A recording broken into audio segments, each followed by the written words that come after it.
Magic Mango trying to push in, but in a 2v1 here. Oh, great follow-up from Stormcoder to keep Magic Mango safe there. Ooh, the direct from Axe Body Wash. Magic Mango taking out Toru. Throws a Booyah out. Spite Wish kind of stuck between a rock and a hard place. Does go down, but Heather going down on the other side. They do trade back.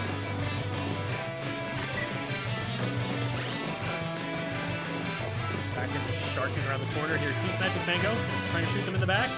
Magic Mango going to be able to get away from that. Malix goes down to Stormcoder. So 1-for-1 trade at the moment. Stormcoder gets the splashdown and does succeed in getting a couple of hits.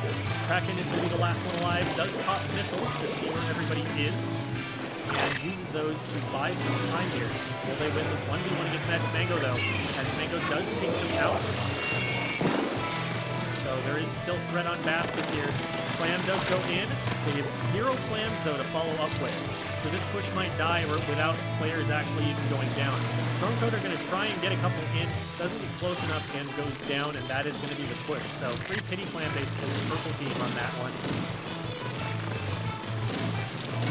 So Malix with a big kick on Magic Mango. Heather sharking there, seeing if they can get something going on the right-hand side. Body Wash in a threatening position here, and they realize that they need to try and defend, but a little too late. Still goes in. Huge Booyah Bomb, though, from Nerdy Gal, going to keep Kraken out for a little bit longer. So not a lot of a push going in. The Power Clam does actually make it in off of the jump. That's huge. So a little bit more scoring goes out there, and that is definitely a worthwhile push points-wise, but not going to take the lead either. They only have a minute left. Toru pushing into a really dangerous spot here. Spite Wish able to get a pick to trade back on the other side of the map, but also going to be able to start pushing in on the sneaky. Magic Mango doing K-Gal things. Moving going over here. Mr. Malix threatening, though. Pops a solo missile on Magic Mango. Axe Body Wash dropping in to try and help out, but the wall is going to come in to help. Heather able to take out both of them with the help of Magic Mango. And now this is a yellow team map, but they do not have a power clam made, so they don't have the ability to start scoring yet. Moving over here to pick up some more clams. Stormcoder could make a power clam with the clams behind them. They do manage to finally do it. And all they have to do is wait until overtime starts and throw a clam in. They do not even have to try and go for the KO here. They could just wait for the win on time. No, they go for the KO. They want to win it emphatically.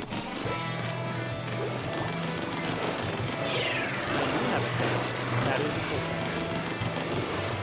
It's a little bit under an hour before he's supposed to get food, so he's going to stay here and keep bothering until he gets that. That's just the way that he works.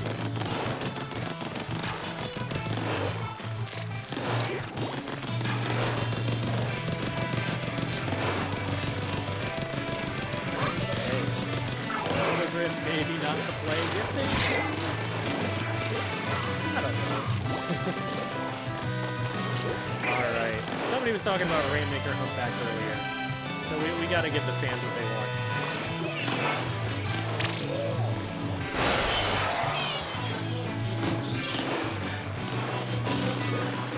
How did SAC go for us? It was rough. We were playing with a sub, so the synergy wasn't there as much. They played well. Playing around with a new player regardless no matter how good they are. So we didn't end up even making brackets. So we were in the pretty far down in the bottom.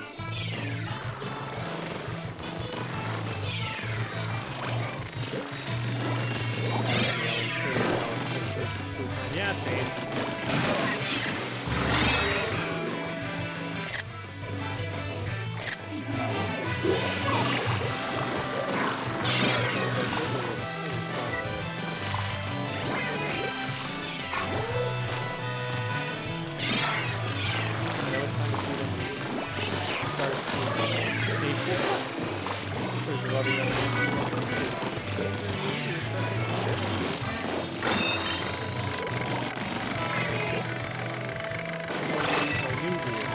Very good and not at all new.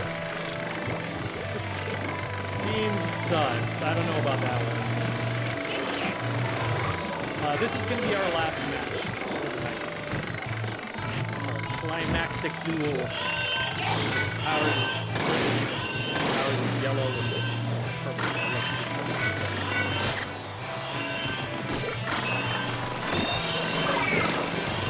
Here's the doc, I guess, writing up an essay on the map mode in chat.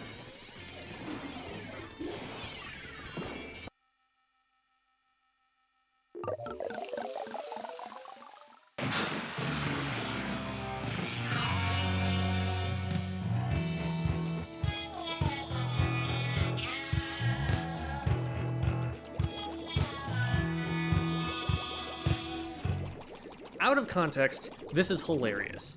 It's a silly way to use the game's animations and sound effects in a way that wasn't intended and flop around like a fish making funny noises. But the name the community has collectively given this, squidbagging, changes what it means a lot. The word squidbagging comes from the term teabagging, which is a term from other shooters that predate Splatoon. I can't explain what teabagging is in a way that is both family-friendly and accurate at all, so I'll just leave it at it's a gross juvenile dominance display that people use to lord a kill they got over the player that they got it on.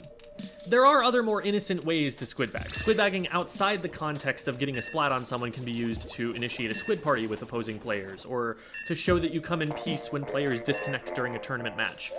There are other fun, joking contexts for it too. Sometimes friends will do it to each other ironically to greet each other when they end up on opposite teams in a solo match.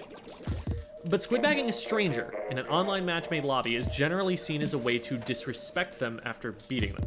I want to leave you with a few thoughts about this kind of squidbagging. Firstly, if you're squidbagging, you're not taking advantage of the splat you just got. That player respawns in 10 seconds. If you spend 3 of those seconds squidbagging them, you've significantly diminished the advantage that you've earned. Spend that time painting. You can get a quarter of the way to special that way, or move up to take an advantageous position you wouldn't have had otherwise. You could pick up clams. If someone is squidbagging you in solo, that's good for you. They're only setting themselves back by doing so. Don't respond by squidbagging back, just take advantage of the extra time you get when you splat them that they're choosing to waste when they splat you. Secondly, squidbagging hurts the community. Now, to be clear, Splatoon is one of the least toxic competitive communities that exist in gaming. I actually heard from a researcher who was studying the subject that who are afraid that others will see them as less attractive, skillful, wise, and as a result make big showy displays of how good they are to make sure that other people don't think differently. If a team really knows they're better than you, like beyond any shadow of the doubt, you're not even a blip on their radar, they're not going to show it by squidbagging. They're going to KO in 40 seconds without getting splatted once, tell you GG in the post-game chat, and be on their way to the next round of bracket, forgetting that you ever existed. But wait, Jem, I've seen top players squidbagging each other in tournaments before. Yeah, that's true. And frankly, I'm not going to defend it much. Sometimes it is more for show, for the content. 2 players are in it for the sake of a fun rivalry to watch. Think about how most of pro wrestling is trash talk and not a lot is actually wrestling. It's the same sort of performance. But most of the time, I wish they wouldn't. I think that it is role modeling behavior that will ultimately make the scene smaller and more exclusive, especially given how many others will imitate it. Just because someone's really good at a video game does not mean that they're going to be a responsible or mature individual. Copy the way that they coordinate their specials, but think twice before copying the way that they treat other people.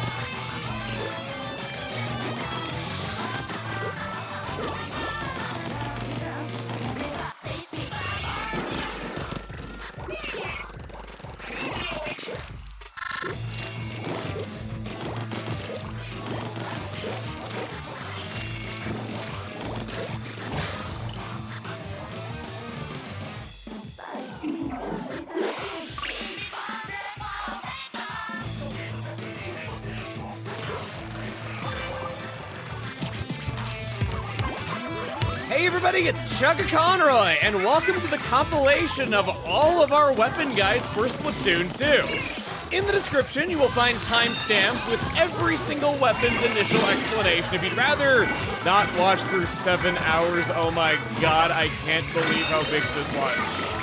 Besides that, I want to thank you for your feedback on these. Numerous little changes made it into this video, from equipment recommendations to map recommendations to informative errors, those sorts of things. It would be kind of impossible to go over every single change that was made because there were just so many little ones, but I want to thank you all for commenting and helping shape this. Now, on with the show! Let's learn. We're starting off with a weapon that begins every kid's journey to be the hippest and hottest squid in town, the Splattershot Jr. And just because it's the first weapon doesn't mean it's bad. It's actually quite viable. With its high fire rate, good spread, and high mobility, it strafes all around, covering the ground very, very fast.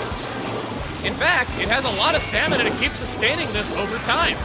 The bullets are already small and thus don't consume a lot of ink, but the special trait that sets apart the Splattershot Jr. from all other weapons is its high-capacity ink tank, giving it 110% the normal ink capacity.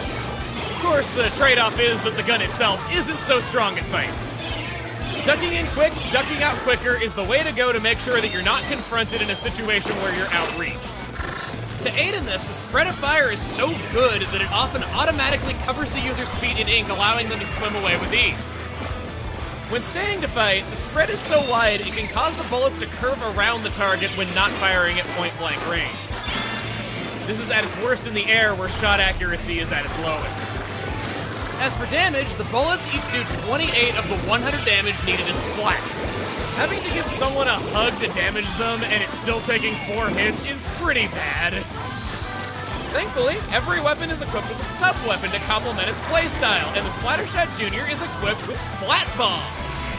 You'll be seeing a lot of this sub-weapon, as it's the most common out of any sub-weapon in Splatoon 2. How nice of them to put it on the first weapon so we can get used to it. These are grenades that explode 1 second after touching an object or surface, but the timer pauses if it's in the air. A great way to use these is to roll them off a ledge instead of throwing, so the enemy has no time to react when it lands in front of them. The epicenter of the blast is a very certain one-hit kill at 180 damage, while the splash damage is 30. This can get a kill all on its own, if thrown at an awkward time for the opponent, or just using slope terrain to one's advantage. Even if it doesn't end up killing, it's still immediate pressure that can get someone to come out of hiding or move away. If they're advancing on you, throwing a bomb is a great way to stop them in their tracks. It's the spacing game. The bomb has good throwing range, and it's easy to toss it onto a super jump marker to instantly kill somebody coming in. Conversely, splat bombs are a nice way to bring someone down with you when you think you're gonna die. A last point about the splat bomb is that it counters many non-player objects. It instantly detonates and deals full damage to ballers, bubble blowers, the Rainmaker shield, and Brella shields. When throwing a bomb at an object, nearby enemies take full damage from it as well. This is especially useful against splash walls, which will still take a lot of damage even if the bomb doesn't hit anybody. In Turf Wars, throw it at the very end of a time limit. Already thrown bombs are allowed to detonate and can be the difference that wins it for the team. Capping off the raw stats, sub-weapons tend to be costly and can usually only be used one time without a reload. But that's where the Splattershot Jr. is different. Thanks to that big ink tank, it can fire a respectable number of shots after tossing a bomb. Such a potent attack that reaches outside the Junior's normal range gives it nice attacking options. For best results, cutting off an enemy's route with a bomb and then opening fire as they're busy reacting to said bomb gives you the advantage. Hide and make sure that you've got the initiative. Well, unless you've got your special. Every weapon has a powerful special weapon that is built up by covering the ground with lots of ink. The requirement is different for all weapons, even if they have the same special. So try out different weapons that have the same special because they're not all identical in playstyle and viability. For this little gun, it's the Ink Armor, easily one of the most useful specials in the game. This grants armor to every living member of the team, and it will negate at least 30 points of damage and turn it into knockback. And it doesn't negatively affect any stats in the process. Everyone affected can still shoot, use their sub-weapon, and do everything else as normal. In addition to the 30 points of damage it absorbs, there's a small window of invulnerability during the time that it breaks. To prevent hoarding it, ink armor automatically destroys itself 6 seconds after activation. Watch the special meter in the corner to visually see when this will happen. Communicating when the ink armor is almost ready over voice chat assures that 2 players with ink armor chain it together instead of activating it at the same time and wasting it. Ink armor is a good counter to other ink armors as a reaction play. Due to how flexible it is, high-level play actually will run 2 ink armor users on a team quite a bit. Now, other specials are important, and this doesn't mean every team should only have ink armor. What I am saying is that this is a great special to bring into randoms because it doesn't hurt to have it twice. Next, I'd like to talk a little bit about Super Jump. After 1.5 seconds of startup time, any player can move to any teammate's side or back to spawn with this. Ink armor makes this 1.5 seconds less of a downside and makes it easy to super jump away if things are getting hairy. Retreating is a valid tactic. Every special weapon gives an instant ink reload in addition to its normal effects, but just because it looks like a defensive shield and gives free ink, don't use it as an emergency panic button. Very rarely will a special be viable in immediately threatening situations because they take a moment to activate. As you can see, the ink armor lost all of its charge because it died just far enough into the activation, whereas if I just took the death, I would only lose half. While I'm telling you what not to do with it, there are 2 major downsides of ink armor to balance out its usefulness. For one, ink armor makes all squids' eyes glow during activation. There is no way to mitigate this. Second, ink armor can be pierced.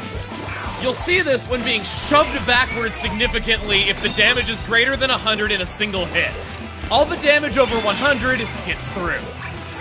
This gets into the only situation where a player can die in ink armor. While fumbling around an enemy ink, the ink armor can get so damaged that the pierce damage is over 100. On the note of weaknesses, ink armor is well countered by explosions. Remember how the splat bomb had splash damage that was exactly 30 at bare minimum? That's a common trend. Pretty much any indirect blast damage is exactly enough to destroy ink armor, and it's how others are going to try to get you out of it. So, what does all this mean for the Splattershot Junior? First of all, it has one of the cheapest special costs of any ink armor weapon and has the easiest time building it up out of all of them. It's already great for a weapon that's not so good at fighting, allowing it to take more gunfire. But with such good mobility and turfing prowess, that means it's going to earn this ability all the time and be a help to the entire team on a constant basis. It's also nice being able to throw out a bomb for free while effectively having more health than the opponent when using all 3 pieces together. The frequent ink armor is what I would call the Splattershot Junior's greatest asset, and your decision to play it is going to come down to whether or not you feel not being a good fighter is a fair trade for that. That's all this weapon does for you. Now to move on to what you can do for your weapon. I sound like I'm running for president. Everyone in Inkopolis goes into their fights wearing clothes, you sloppy pig. Like it or not, you're wearing a hat, a shirt, and some shoes. Each one of these has 1 main slot that contributes greatly to your abilities, and 3 smaller sub-slots that contribute less and are rolled randomly upon leveling it up. Chances for certain abilities to be rolled are weighted depending on the clothing brand that manufactures it, so pay attention to the brand just as much as you would pay attention to the ability. In this section, we'll be covering not just abilities, but clothing brands that commonly benefit the weapon. Since this is our first time seeing any of these abilities at all, let's go over what each of them does. First of all, I'd like to give special attention to damage up! Because it's not in this game. Good thing to be aware of. Moving on to what is in this game is main power up. This raises the performance of the main weapon in some meaningful way, and it's different for every weapon. We'll be going over its effect for every single new main weapon so you know what it does. Main power-up makes the Splattershot Junior's bullets expand after hitting the ground. I don't recommend it, but at least now you know. With each new introduction of a sub-weapon and a special weapon, I'll be going over the effects of the abilities sub-power-up and special power-up, as they have wildly different abilities that are good to know. Sub-power-up on splat bombs raises the throwing range and throwing speed, probably not going to be much help either. Special power-up, unfortunately, does not give ink armor more health, and that's what I'm here to debunk. It very slightly, and I mean slightly, reduces the activation time and gives it to the special duration. Now for the abilities that actually don't suck and that I do recommend, Run Speed Up. Affects movement speed and kid form, whether or not you're firing. The Junior wants to move around and keep shooting. This allows it to strafe around, covering more ground faster. Run Speed Up is a stackable ability, and all stackable abilities have diminishing returns to discourage stacking only one power. I hate to tell you, but they want you to have creativity. Special Charge Up is an ability I recommend alongside it. Less points necessary to build up that ink armor. Compound this with Run Speed Up, and it'll be getting that armor swimmingly. Speaking of being fast, Swim Speed Up is one of the greatest abilities out there, and there's very few weapons that wouldn't play it. Every weapon has a defined weight class, and even though the Splattershot Jr. is a lightweight, meaning that it gets the least amount of return out of Swim Speed Up, being able to outmaneuver and get away from an opponent at close range is a great thing indeed. An ability that I recommend playing just a teeny bit of, doesn't need more than 1 or 2 sub-slots, is the incredibly over-the-top name, Bomb Defense Up DX! Reduces the damage taken from most bombs and some special weapons too. Plus it mitigates any tracking abilities for those who need stealth. 1 sub-slot goes a long way, instantly making it harder for inkjets to take you out. The benefits even expand into ink armor, making it so that less indirect explosions are likely to destroy it. Next is Ink Resistance Up. It reduces damage and movement penalties from touching enemy ink, but that's not what we like about it. We want it because ink armor gets less dinged up from touching enemy ink when it's on. I don't recommend running a lot of this. 2 sub-slots is the optimal amount. Normally, it only takes 1 frame in enemy ink to start taking damage. With 2 sub-slots, it's 40 frames. Another very commonly played ability is Ink Saver Sub. With that big ink tank on the Splattershot Jr., it's possible to throw 2 splat bombs on 1 tank with 2 mains and 1 sub of it. Being able to spam splat bombs, Splam Bombs, is a unique trait that only the Splattershot Jr. can do. It's very worth running and makes the bombs available in more situations.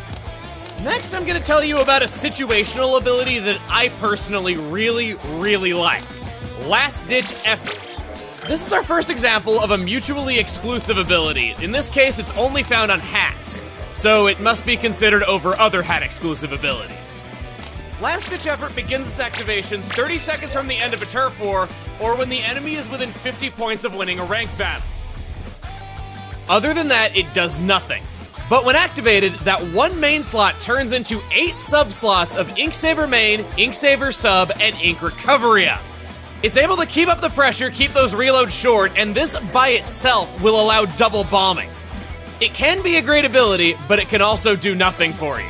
I don't recommend this in most modes, but in splat zones where there's the most back and forth and your opponents are likely to at least score some points, this is a good ability. And now for the last section, some hip hangouts. It's just as necessary to know the maps that play to a weapon's strengths as it is to know how the weapon itself works. These aren't every map that the Splattershot Jr. is good on, just some cream of the crop options that should get across how it plays pretty well. I'm doing it this way because I want to help you find your favorite weapon you didn't know existed, and also because I want to encourage not blindly only playing one weapon. One of the best pieces of advice I can give is to adjust to the situation. Today is the most basic average automatic gun with balanced stats, the one to get you used to all the game's mechanics, the Splattershot. It's easy to learn and just good enough at everything that it can still work at high levels of play.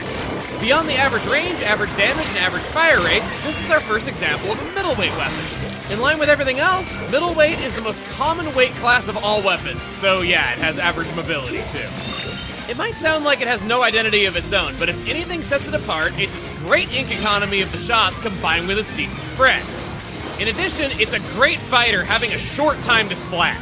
Bare minimum time it takes is exactly 1/4 of a second, making it one of the fastest killers out there. If there's any outright weakness to this weapon, it has nothing to do with the gun itself. It's the splat dualies. They're very similar in terms of stats, but the Splattershot lacks the additional tool of being able to dodge, a unique trait to the dually weapon class. So oftentimes, it takes more work for a Splattershot to win once dualies have challenged them. It's a standout, frustrating matchup to look out for. Basic mechanics are out in the open, let's talk strategy. Specifically, I want to talk about a technique known as sub-strafing. Don't be intimidated by the name, this is not one of those 10 frame perfect input in a row fighting game techniques that who has the time to learn it, no. Just hold down R to get your sub-weapon ready, turn into a squid, and while still holding R, pop out of squid form to change direction. Simple as that. This allows turning on a dime, being instantly at full speed, losing the least amount of momentum possible. It is the best way to strafe and the fastest way to move all around to dodge attacks. This is possible on every single weapon, but is most helpful on shooters meant for combat. Between this technique and the core stats being good at everything, the splatter shot is what you make it. It's an easy-to-learn weapon and excellent to pick up for anyone wanting to learn the shooter class. It's able to play defensively and outmaneuver the heavy stuff. It's capable of sneak attacks and getting out of trouble. It's capable of zipping around all over the place and getting in people's faces. And, speaking of doing that, its sub-weapon is a first bomb, the Burst Bomb! This is a less lethal bomb that detonates on contact with any floor, wall, or unfortunate sap, costing only 40% of the ink tank to use.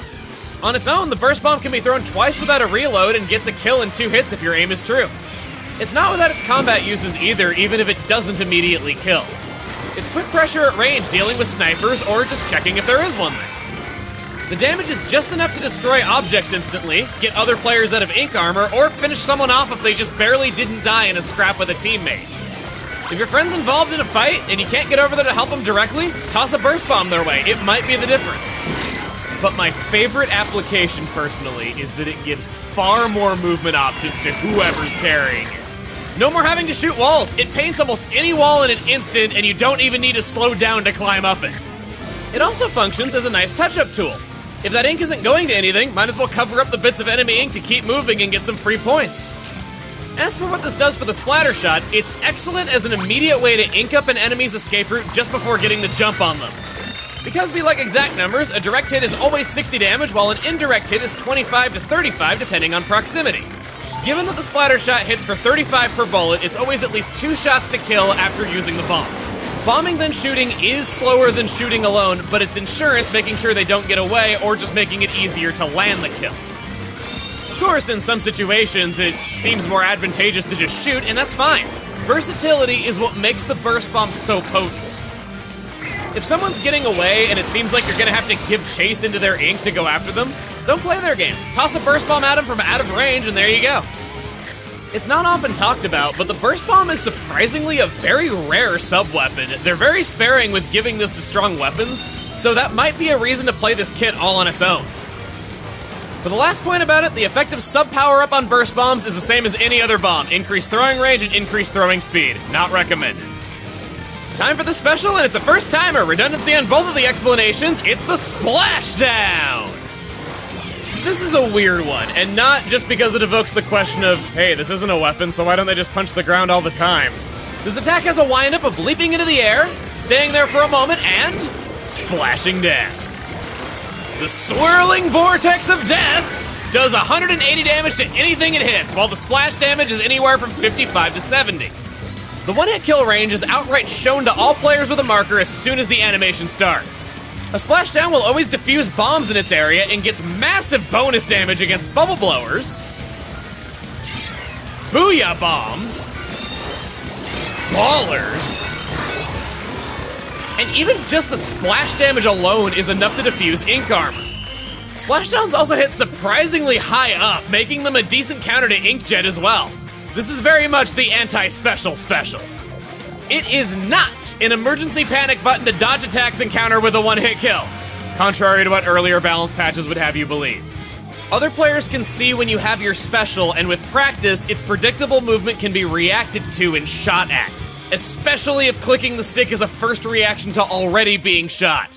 It won't take many bullets to take down the little health you have left. Thankfully, if it's shot down mid-attack, it only loses 25% of the special gauge instead of the usual 50, so glad they thought of that. The best uses for splashdowns are when it's not easily seen and reacted to, or from up on high ledges where it's much more difficult to shoot at, and the height is rewarded with a larger damage area below, though no additional turf is in it. Just so you know, jumping is always a part of the animation even if you are already jumping. That is, unless it's a super jump. Yep, splashdowns can be activated mid-super jump and attack upon landing. This is useful in punishing players camping the super jump marker, or just in remembering that super jumping is allowed at any time during a fight and could be a big help to push forward.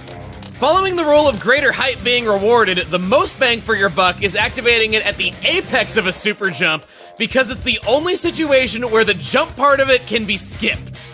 The one-hit kill area is still announced to all players when super jumping, but with this good timing, it means the damage comes out in 2/3 the amount of time, mitigating this downside. In splat zones, this is often a free stopper on the enemy timer, if not an instant kill on whoever was locked in a firefight with the person you were jumping to. Onto mode-specific properties, all clams are dropped upon splashing down. If you don't know what this means, don't worry. As a last usage, splashdown should be used at the end of a turf war for some free points, as the last seconds are so crucial. Special power-up has a weird effect on splashdowns, increasing the size of the maximum splash damage area, but does not make the one-hit kill area any larger or turf the ground any better. Had a lot to say about this special, but everything we've been over already applies to the splatter shot. Furthering the versatility of the burst bomb, it's great getting enemies stuck in the ink from the splashdown and then following up with a burst bomb thanks to that splash damage. You get a free reload and even regain control before the splashdown animation is over. It just gets so many kills. The requirement for this splashdown is 170 points, low cost mixed with easy turfing. For gear on the splatter shot, there's some first-timer abilities to go over, such as Comeback. For 20 seconds after every respawn, the user is granted 4 subs of Ink Saver Main, Ink Saver Sub, Ink Recovery Up, Run Speed Up, Swim Speed Up, and Special Charge Up. Any frontline fighter who's fighting and dying a lot in ranked battles benefits from this a lot, and it pairs well with another mutually exclusive ability. Found only on shoes, Stealth Jump. It hides the super jump marker from other players if they're standing even just a short distance away. And this pairs with yet another ability, Quick Super Jump. Does exactly what it says, shortens the startup time for super jumps. It's one of the most economical abilities in the game. The base windup is 1.35 seconds of vulnerability, and just one sub-slot of Quick Super Jump lowers that to 0.97 seconds. No need to stack, just one sub-slot will do it. The effective main power-up on splatter shots is less shot deviation while jumping. Might help a little, but not worth stacking a ton. Other than that, due to how remarkably average the splatter shot is, pretty much every ability will offer it some meaningful buff. You can't go wrong by running a little bit of a lot of different abilities. As an extension of that logic, your map rotations are very open-ended for this one. It's a nice safe pick pretty much no matter what the rotation says. And now for something a little different. All weapons have multiple kits available, offering different playstyles, and the first of these is the 10-attack splatter shot. On all alternate kits, the main weapon is exactly the same in every way. The difference comes in the physical appearance, so it can be picked out during normal gameplay, the sub-weapon, the special weapon, and the amount of ink required to charge up that special weapon. The Splat Bomb is back once again as the sub-weapon. Told you it was common. With a more well-rounded gun, it's easy to use splat bombs to manipulate enemies into doing what you want or to trap them. Now that we have a combat-oriented gun with splat bombs, I'd like to tell you about an easy-to-grasp tactic known as pre-fire. Whenever you know an enemy is hiding behind an object or inside a corridor, use the bomb to force them to move and gain the advantage. A bomb is an immediate threat that will kill them if it explodes too close by. So throw the bomb in a way that blocks their retreat, fire where they have to move, and make them swim into you. By firing in the natural direction they have to go to avoid taking the bomb, it creates a pincer effect that gives you the advantage. All weapons with bombs are capable of pulling this off, but I feel this is the first time where it's a very viable strategy. Just watch out for your ink consumption. Moving on to the special weapon, not all is familiar here. We have the special weapon known as Ink Jets. A jetpack armed with a cannon, because one of those things on its own wasn't kick-ass enough. Upon activation, a marker is placed on the user's current position. Remember that bit for later. Getting airborne takes a moment and is a very vulnerable time, so we're 3 for 3 on specials not making good panic buttons. Once in the air, it gets a maximum of 7 exploding shots with the range of a splatter scope. Since most would argue the splatter scope is the longest range viable weapon, that's some damn good range. Direct shots are certain death, while indirect shots are good for finishing already damaged foes hitting for 30 to 50 damage. Though the shots travel slowly and the crosshair is often dated by the time the shot arrives. Leading fire is important, but the shots are also good at cutting off enemy escape routes and hitting them with a little splash damage to make them easier to take out than shooting directly at them. I hope you remember the first bit, because after 7.5 seconds of base time, or after falling into a death plane, the inkjet will eject its holder back to the original marker. The inkjet also comes with some more obscure properties. It's held in the air by 2 streams of ink. These do 0.5 damage per frame of running over an enemy, which is something, I guess. More importantly, I bring this up because these jets need to push off a solid object to stay elevated. If it's over a grate, the whole thing plummets. The special is pretty intricate, so how are we going to use it exactly? First, hiding the activation in places not seen by common camera angles is a good start. Another option is activating it high up to get a good view of the action and make it so enemies who want to challenge you make themselves very obvious when climbing up. It can reach high points on maps that no other weapon can, making for unique sniper perches the user can duck behind, or just sitting too high for anybody to hit. Get a good view of the action, and shoot. Because it has a hard time hitting its mark by itself, shooting where allies are fighting is where you're going to be most helpful and likely to finish off damaged targets. While the flight might offer some unique shot opportunities, the downside is that it turns you into a slow, attention-grabby target. If the heat's on, remember the inkjet has more movement options than merely moving side to side. The inkjet can jump to dodge, or jump repeatedly to slow a descent while falling. A lot of players spam this because they think it makes them harder to hit, but it doesn't give a lot of benefit and can be very predictable. It's better used for quick corrections and dodges. Don't be in mid-jump when a charger can shoot you, have it ready when they open fire. Another way to mix it up is turning into a squid briefly to shrink and be harder to hit.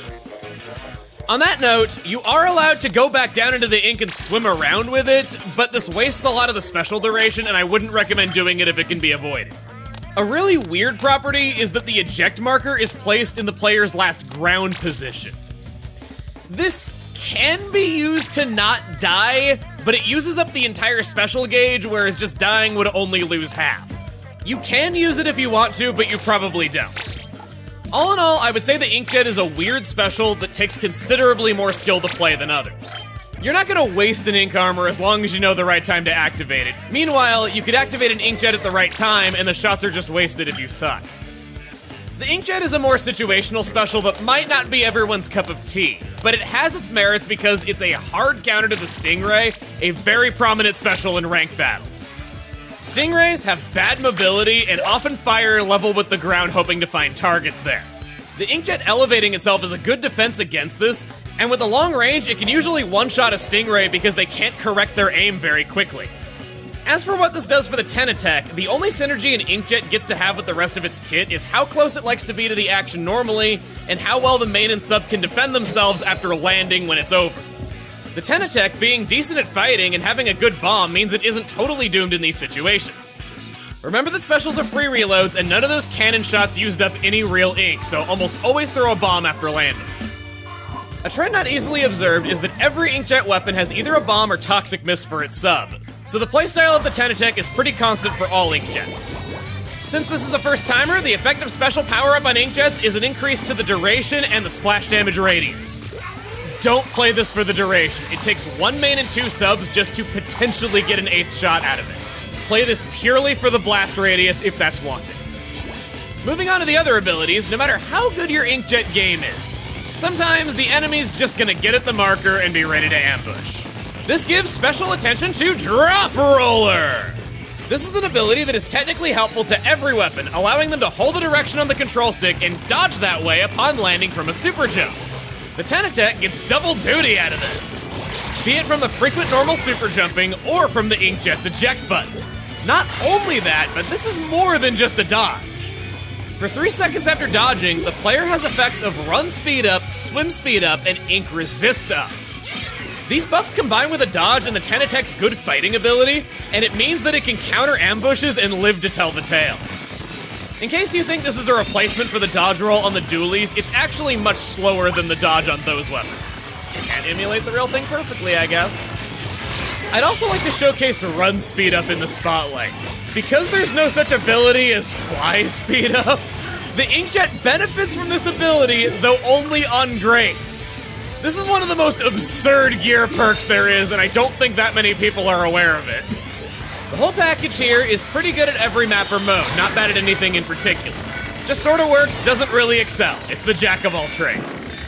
Some, but not all weapons actually have a third kit available. In this case, the monochrome Kenza splatter shot. Its sub-weapon is a first, the suction bomb. These tin cans of compressed death attached to surfaces have a slightly larger area for one-hit kills, do significantly more damage than splat bombs, and get a slightly larger splash damage area.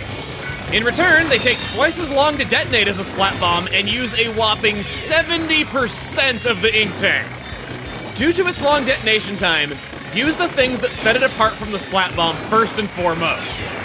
Either throw it at objects to instantly detonate and take advantage of the best object damage in the game, or use that suction!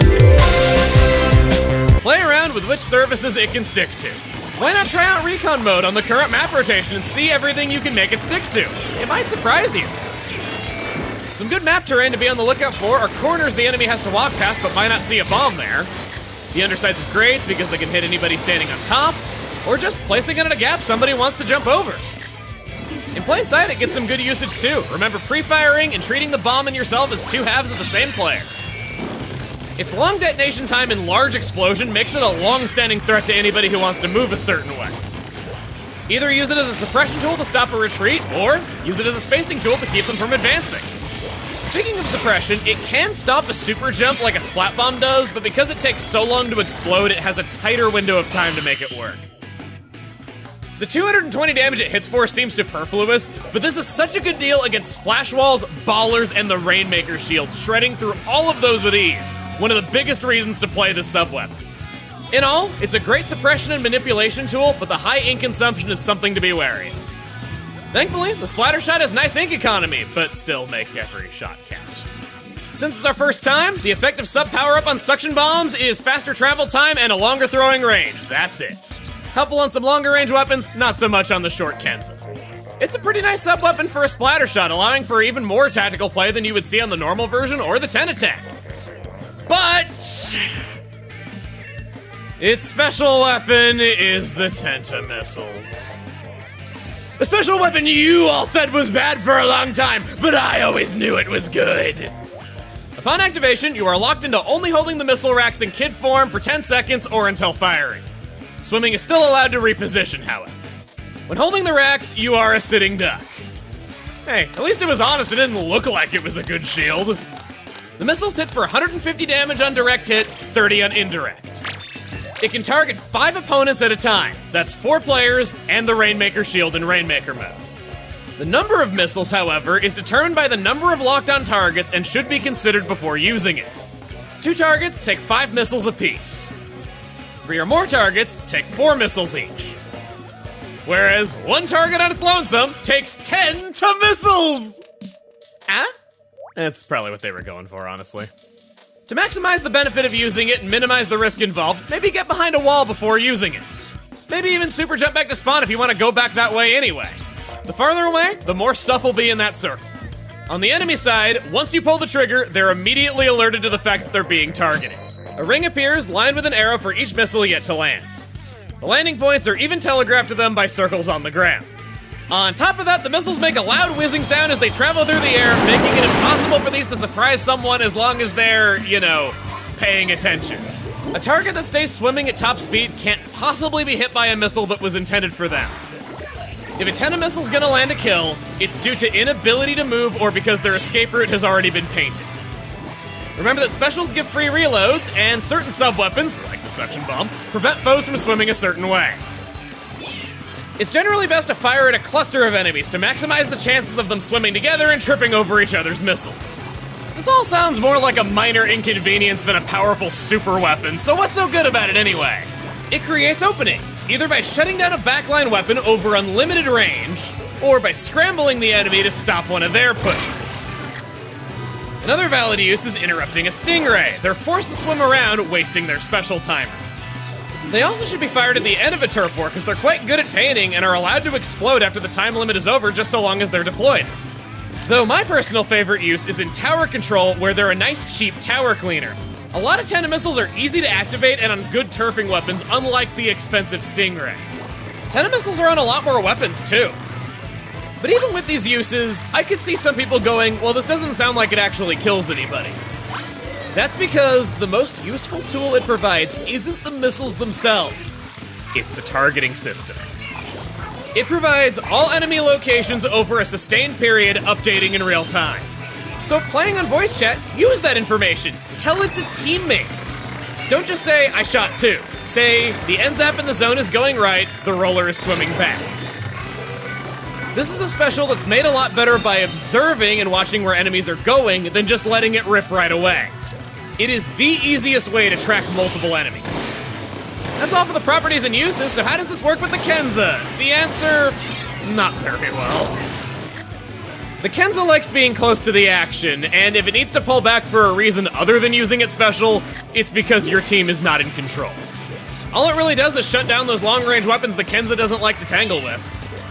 If there's any positivity left to be mentioned, it's that the Kenza's 10 missiles are 180 points, making it one of the easiest ones to build up fast.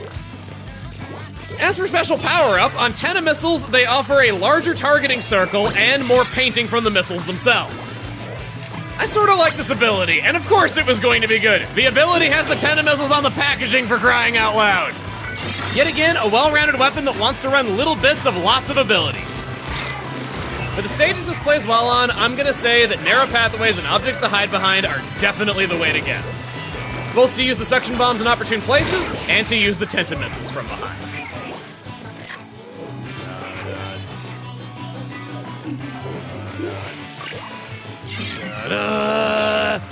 Wanna see something new? Well, what other shooter game allows you to attack using a paint roller? Splatoon 1, that's what. This is a melee weapon that's...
Hey everybody, it's Chugga Conroy, and welcome to the bonus video of Splatoon 2. Everything that I learned while making this, that there just wasn't really a good opportunity to talk about anywhere else. So let's get started on the title of the game. Splatoon 2 does not have a working title that we know of, but Nintendo gives their games internal code names so that they can be freely talked about around the office. In this case, Splatoon 2's internal code name was Blitz. Could be that they named the game after the new mode that was introduced in it. How unfortunate. Much like how Mario Maker 2 was called Slopes, and that was arguably the biggest improvement that it had over Mario Maker 1. Splatoon 2 has reversible box art, not able to be appreciated by digital copies. Want to have an even more unique looking box on your shelf? They even took this so far as to make printable box art for Octo Expansion. If you want to go where no American copy of Splatoon has gone before, here are Japan-exclusive Final Fest box arts that were only distributed through Japanese retailers. The original images for these have never been released, so I'm showing you a recreation from a DeviantArt profile that I'll have linked in the description. From there, let's move on to Octo Canyon content. Marie won't take your fluids, but Callie will. On another note, 100% Octo Expansion, come back to Octo Canyon, and very rarely you can see this. Hey, I finally got a hold of Gramps. Guess where? In a chat room. No way! To think our dear old grandpa has become a net-savvy cipher-surfing senior? We only chatted for a bit, so I don't know all the deets, but it sounds like he and Agent 3 are doing well. Glad to hear it. I was worried he'd go get himself squid-napped again. You're one to talk.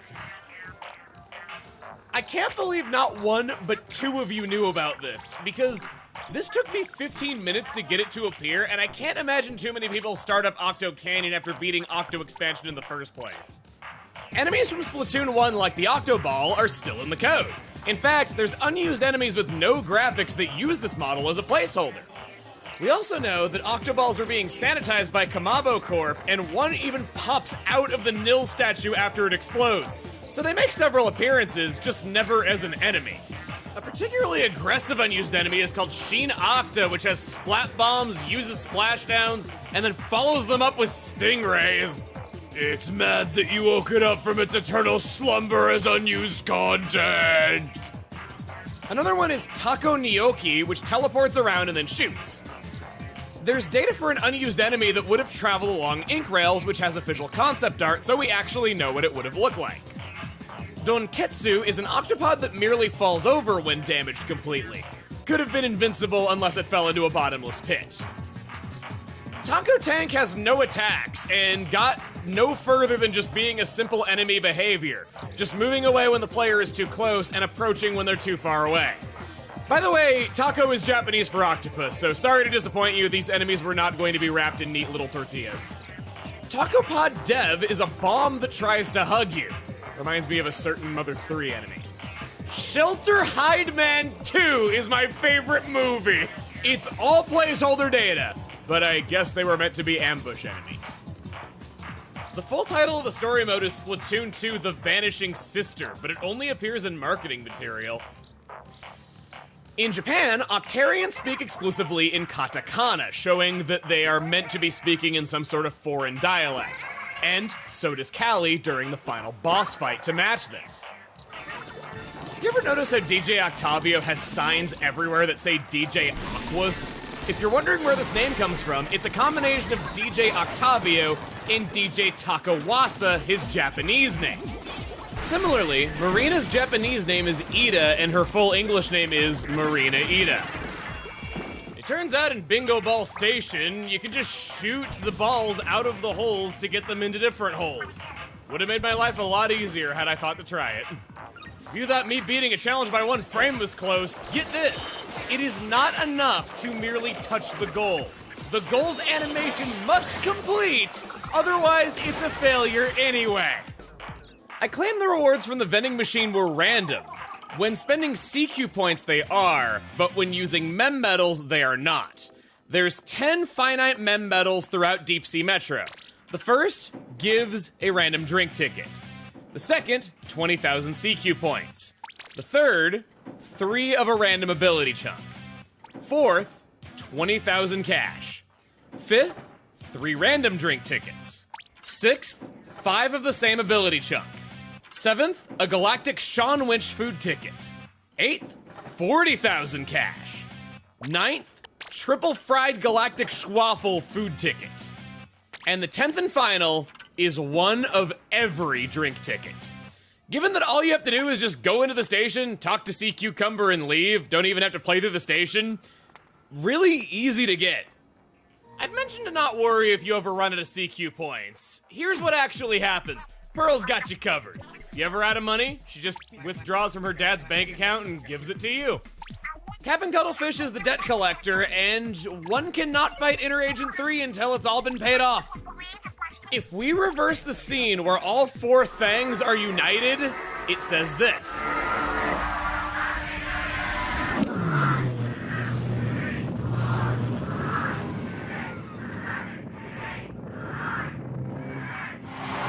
How did anyone ever find this? Slight correction, I claim the Hero Hoodie replica was a reward for clearing Octo expansion the game doesn't bother to tell you about. It turns out it's the fresh Octo tee that Agent 8 shows up in Inkopolis already wearing, and the game doesn't bother to mention that. Every phase of Escape has unique text for skipping it, including the final boss. What a climactic finale. Agent 8 covered the thing in ink. When Marina's filling us in on her little plan, there are 4 different versions of this cutscene, 1 for each possible appearance of Agent 8. If I showed every line of text that every character can say during every stage of Octo Canyon and Octo Expansion, we would be here until next Christmas. But instead, this is special dialogue that can only be viewed by having at least 30 excess seconds left against the Nils statue after defeating it.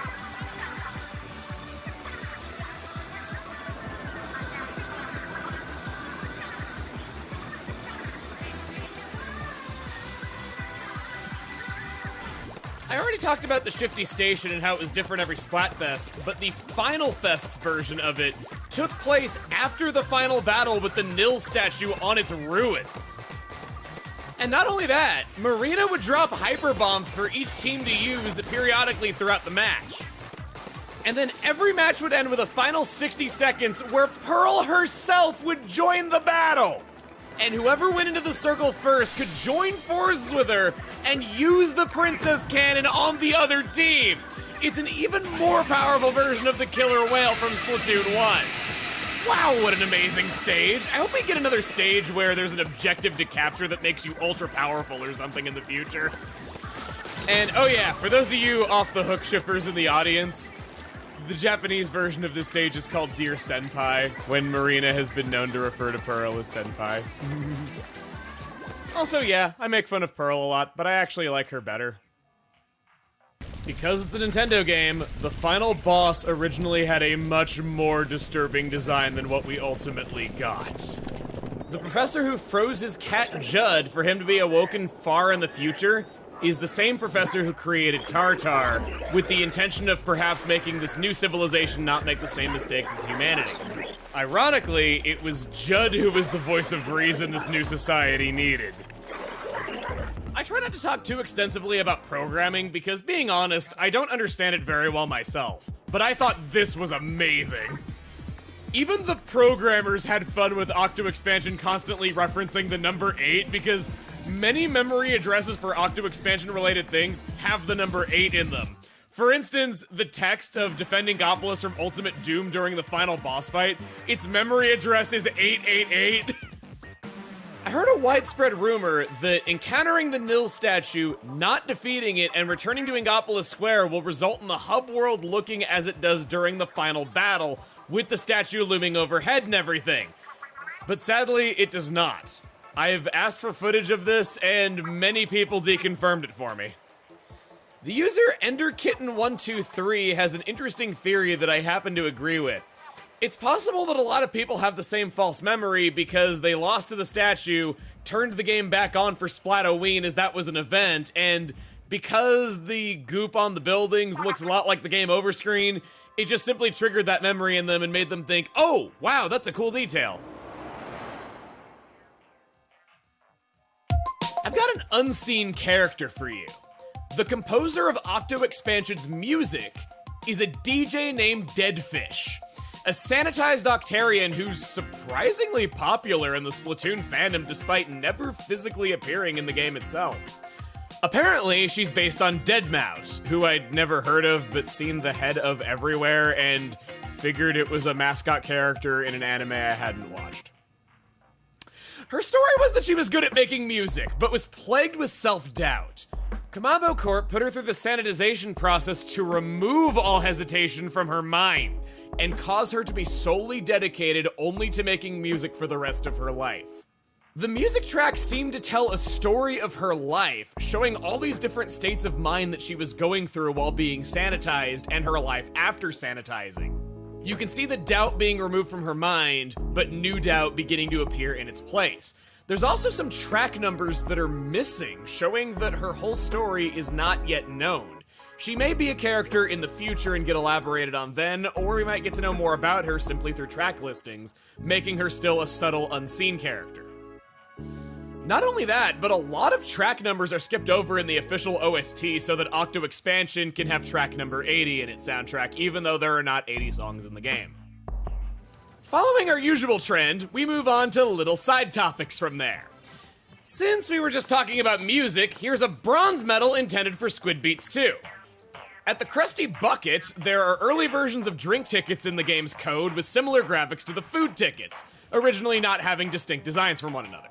The Octoling and Inkling players have almost every single animation different between them.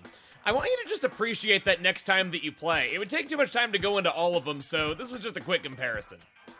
Unused gear. The Tentacles helmet was seen in the 3.0 trailer and is finished, but was never made available to players. Maybe in Splatoon 3, young squire. There's a Judd Blep face mask, but it was changed to an Octoling themed item in a later update before it was made available. It can be seen in an in-game advertisement. Here's the retro specs. And here is the retro specs after losing a match. They break. To make Octolings easier to program, their models are not unique from player characters. They merely took a player character's models and animations and used them to build the enemy Octolings. Their appearance is merely just gear that would be wearable by a player character if it was just made obtainable and placed onto a player model. This is known as the Octolete set. Only the goggles were ever released. The others would have likely been the Octolete armor and Octolete boots, but their names are dummied out even though the items are fully functional and programmed in. You'd probably run into a hacker or two that was using these items because they're neat. As you can see, merch will even order these items as they are fully functional. The Octoling shades that are used by Elite Octolings are similarly saved as headgear, but never obtainable. Splatoween costumes were originally not going to have the little devil horns, but a pumpkin mask. It's pretty well known nowadays that Splatoon began its life as a game about rabbits that were burrowing and shooting each other. There's unused gear pieces for what these rabbits wore. Personally, I like this pair of roller skates and would greatly welcome them being in the game. But I'm guessing it probably didn't work visually to have roller skates, but the character's still walking places at the same speed. These gear pieces, while not unused, changed drastically throughout development. Most notably is the golden toothpick looking horrifically bland. If this was my reward for 100%, I would have rioted. I don't think it's worth going into every individual piece of unused gear because most of it is obviously for testing, or just textures that weren't cleaned up yet before release. I overlooked the equipment that are awarded to you by the Callie and Marie amiibo. Callie gives Agent 3's default look, whereas Marie gives his armor. I look like I just got a bike from my overprotective mom. Shoe size is a stat. The game properly compensates and will not increase your hitbox size, but it can affect your ability to snipe people over an object. We all belong to an exclusive club that is in before the shoe size meta. I'm still upset that the legendary cap with a hole cut in it for the ponytail was going to be in the game. It's even right here. And they cut it for this monstrosity that doesn't have the hole. Speaking of gear you can't get, Japan, better than you at video game content since 1985. Some of the only gear I've never obtained are these pieces of Japan-only equipment. The most notable are the Mecha Head HTR, Mecha Body AKM, and Mecha Legs LBS.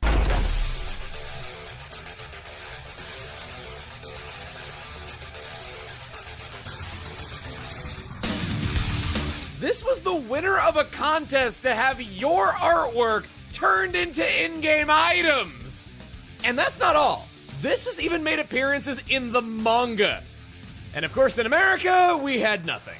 Not even an official release of this gear. And it's a shame because it's damn cool. This deserved to be worn by Squid Kids and Octo Kids all over the world. On to Versus Mode. First off, I've already told you about how the Explosher changed its appearance throughout development, but there's more, such as the Kenza Luna Blaster. The early Grisco Brella looks hilarious.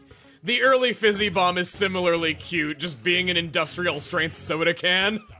I'll tell you, I would not want to mess with the Ballpoint Splatling's beta appearance. Some pre-release screenshots show early designs for the Slosher Deco and a superior Hero Splatling. As someone who loves his Hero Splatling, let me have this. All the removed specials from Splatoon 1 are still present in the code. Though many of them don't work, the Bomb Rush does. There's also a file that mentions a special not seen anywhere else called Big Bang. Worth mentioning that mode-specific things are stored with the special, so this could have also been a planned game mode. Things like the Princess Cannon, the Rainmaker, those sorts of things. All stored in the game as specials. Unlike Cap and Cuttlefish, Amiibo do see species. A lot easier than going into the menu and swapping all the time.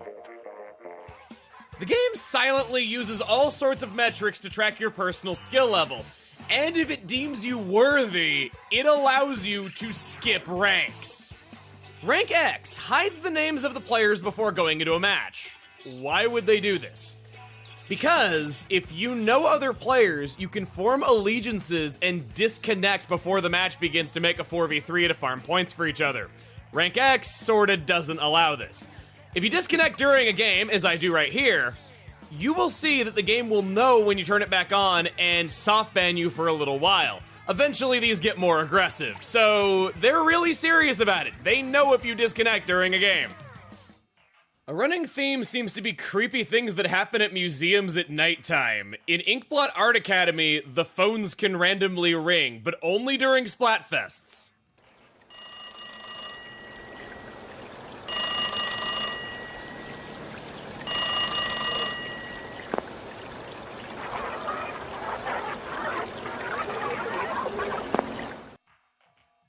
The Great Zapfish can be seen in certain places, like off the coast of Piranha Pit or flying above Inkopolis Square at times. This might imply that there are multiple Great Zapfishes, and if so, we've just fought all of these wars for nothing. There were demos for Splatoon 2. In there, the Dual Squelcher, Disruptor, and Seeker were still present in the data. These are the only removed main or sub-weapons, and it seems as though they were at least considered or perhaps just not yet deleted. Those demos contain several unused graphics and early versions of some menu sprites and special icons. Here's the Splat Dualies before their rhinoplasty. Some music in Versus Mode changed from the demo to the final, such as Incoming. This only has vocals on the demo title screen and not during an actual fight.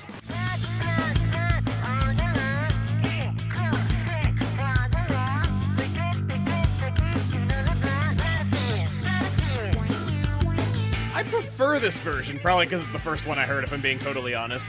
Other songs also had early versions available in the test fires, and they never had official releases, just unofficial YouTube uploads. These demos are actually still playable. Kind of. As long as the system is in airplane mode, it'll still give the message that service is discontinued, but then let you go on anyway. You get to see this super remote message when trying to play the actual battles. With this Tonka Splatfests, every Splatfest had unused text if the losing team were to win. You can find this on Splatoon Wiki on their pages for each individual Splatfest. Talked a lot about Splatoween and Frosty Fest, but never touched on Springfest. I legitimately forgot this was a thing. Here's a bunch of clothes and especially shoes they gave out to celebrate these bright colors of spring. Did you know that using a curling bomb and not moving will cause the Inkling to anticipate its explosion and then clench its fist at the second that it explodes? Well, now you know. Similarly, not moving and saying this way or booyah does something special too. Must suck for your teammates. I've talked about how disappointed I was when a weapon changed its sets before release, and the released ones were worse than what was found in the code ahead of time, causing us to get excited for false hopes. The Clash Blaster Neo was originally going to have the burst bomb instead of the curling bomb, one that I missed talking about when going over these. Even more upsetting is that practically all of these lost weapon kits have unused text for Sheldon explaining them. Come on, buddy, quit holding out. I know you got weapons this good sitting in the back room. Be a pal and cough them up. Some of his text refers to weapons by early names, such as the Splatterbrush Nouveau for the Dapple Doolies. Some thumbnails of stages earlier in development have been released, such as Snapper Canal, Manta Maria, and Gobi Arena. From the demo, here's the trailer version of the reef with the wooden bridge. Apparently, Pearl broke the bridge with her voice, according to the July 2018 Famitsu interview.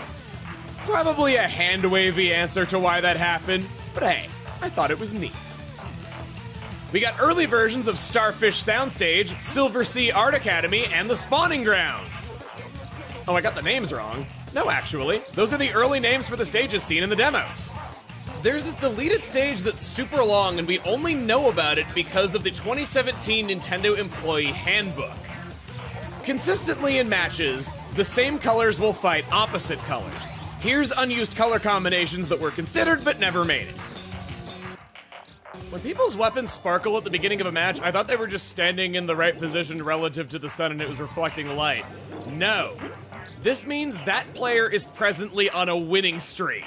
An intimidation tactic now that you know it.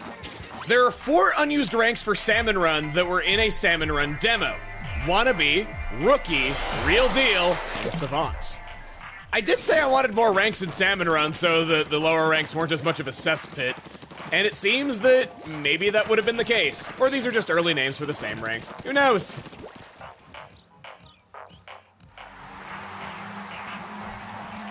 For our final topic, I wanted to elaborate more on DJ Octavio, as there are new things that we know about him from finishing Octo Expansion. I want to tell you that Octavio is not as bad of a guy as you might think he is. And a lot of the fandom has painted him as this super evil dude who resorts to mind control to get people to agree with him. But I'm here to tell you, none of that's true. And I swear I'm not politically motivated to say this.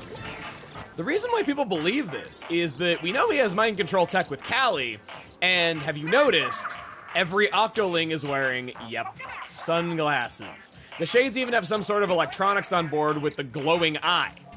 Only the lesser octopuses don't have eyewear, but even some of them do. Strangely, it seems as though everyone who worked with Octavio speaks positively of their experience even after it's over, and it seems the only way he actually mind controls anybody is with his music, which is not too dissimilar to what the Squid Sisters do.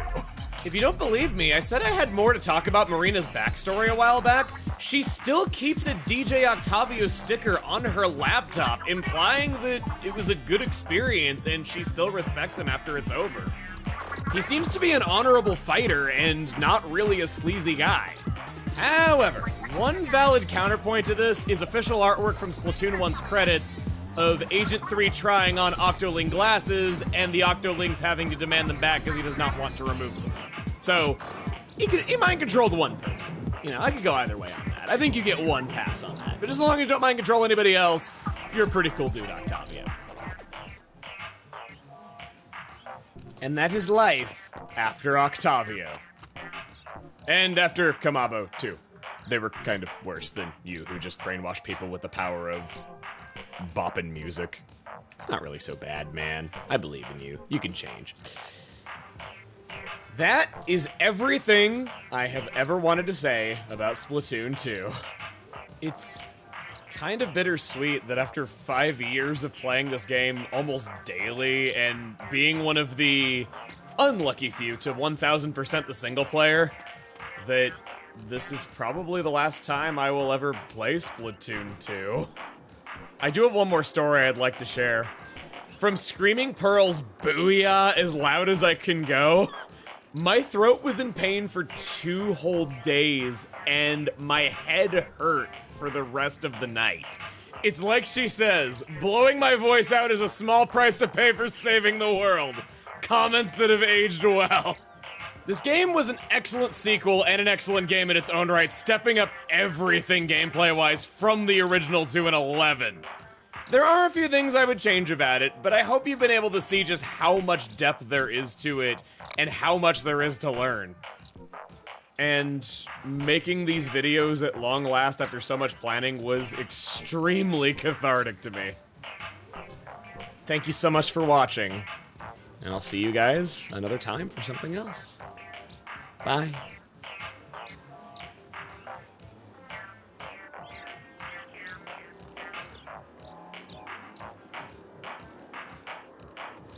Alright. I know I said I was out of little side topics, but now that the commoners have left, let me tell you about the most secretest secret in all of secretdom that I know about this game. Alright. You ready? I couldn't believe this when I heard it. But if you get full combo on every song in Squid Beats 2, on both difficulties, you unlock Luigi.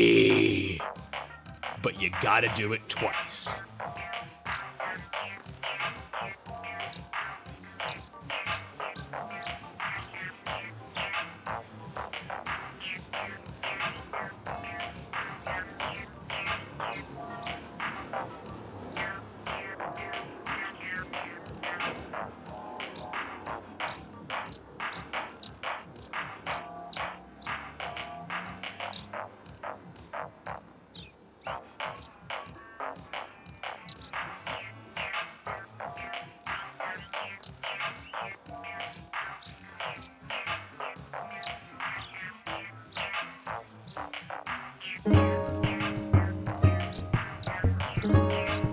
Did you know? Instead of using a magical conductor's baton, Link was originally planned to control the wind using a theremin. This alien-sounding instrument was accidentally invented by a Soviet radio engineer in 1920. Leon Theremin was trying to make something else entirely, but ended up with the world's first major electronic instrument. Instead of touching it, the musician leaves their hands floating above it. One hand controls the frequency, and the other controls the amplitude. But how exactly did this almost get into a Zelda game? A movie about Leon Theremin had just come out in Japan, about how he invented the instrument, traveled the world playing it, became a Soviet spy, and got thrown in the gulags. And it turns out that a few Nintendo devs saw the movie and thought, hey, that's an interesting story, let's have Link play a theremin in the next Zelda game. To control the instrument, players would have held their GameCube controller like this, with the analog and C sticks each representing one of Link's hands playing the theremin. The game's title comes from the primary instrument, so up until halfway into development, the theremin itself was the Wind Waker.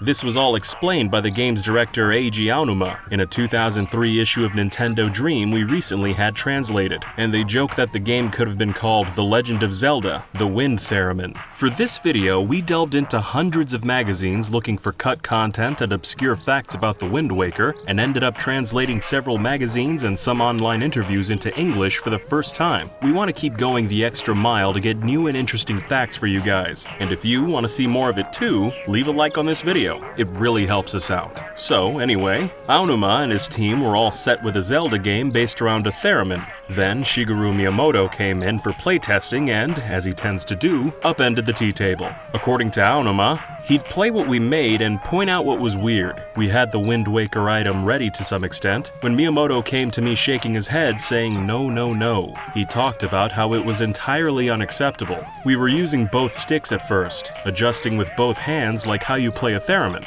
By moving both hands like this, then the magazine notes that Aonuma aims his palms down and moves his hands up and down, you could change the sound. But eventually we changed it to the baton, and everything else fell into place from there. By the way, a big thanks to Daniel Romberger for making this demonstration for us, so we can see and hear a theremin in action. Check out his channel for more Nintendo remixes. Miyamoto also changed Wind Waker's difficulty. It was initially harder, but a lot of Ocarina and Majora players got stuck on bosses and never got to experience the full game. So, to make sure everyone could reach the ending, Miyamoto toned down the difficulty, especially the bosses, compared to how the Zelda team originally had it set. When the HD remaster released a decade later, they added Hero Mode to compensate. But Aonuma said even though he's the director, this new mode was too hard even for him. He got stuck on Goma and gave up, then asked his team if the difficulty he was experiencing was some sort of bug, and they were like, no.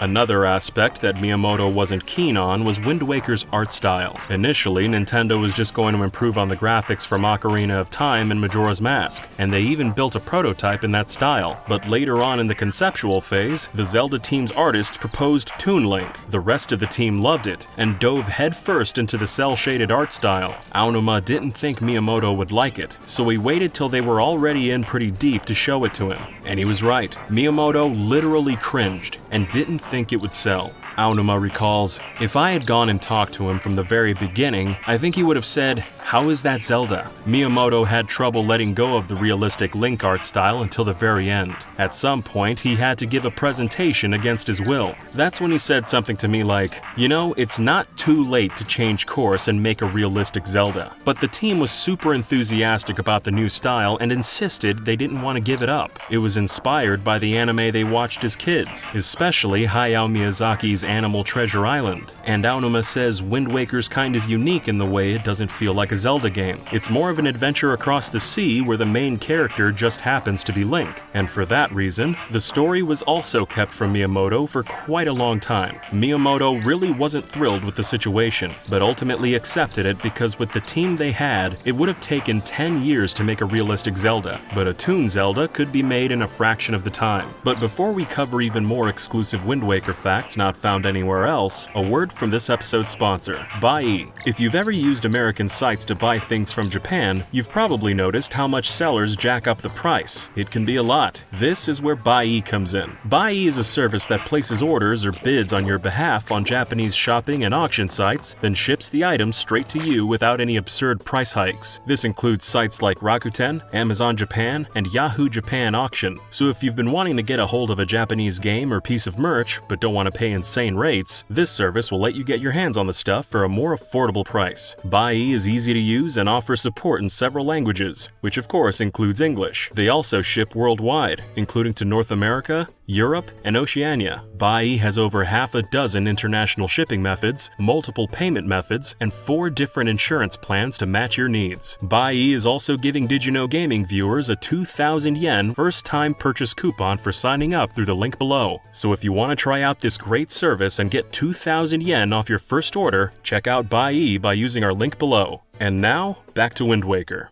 Most other Zelda titles make you feel like you're Link, but in Wind Waker, the team tried to make it feel more like you're guiding Link, almost as if you're watching an anime. In other words, he's his own entity outside the player's inputs. This separation was emphasized with Link's eyes. He looks around independently of the player's actions and what the player sees. In early builds shown to the public, Link's eyes were solid black, but a fan from Europe sent in a letter saying black eyes made Europeans uncomfortable. In response, Miyamoto said, "His eyes would change between 7 different colors. We made it so his eyes were temporarily red in battle, then blue when he calms down, and green when he's talking to people, and things like that. But ultimately we realized a human with red eyes is kind of creepy, isn't it? So at that point we just decided to give up on the idea." Ultimately, they looked at Mario's blue eyes and said, "Let's just make Link's eyes blue and call it a day."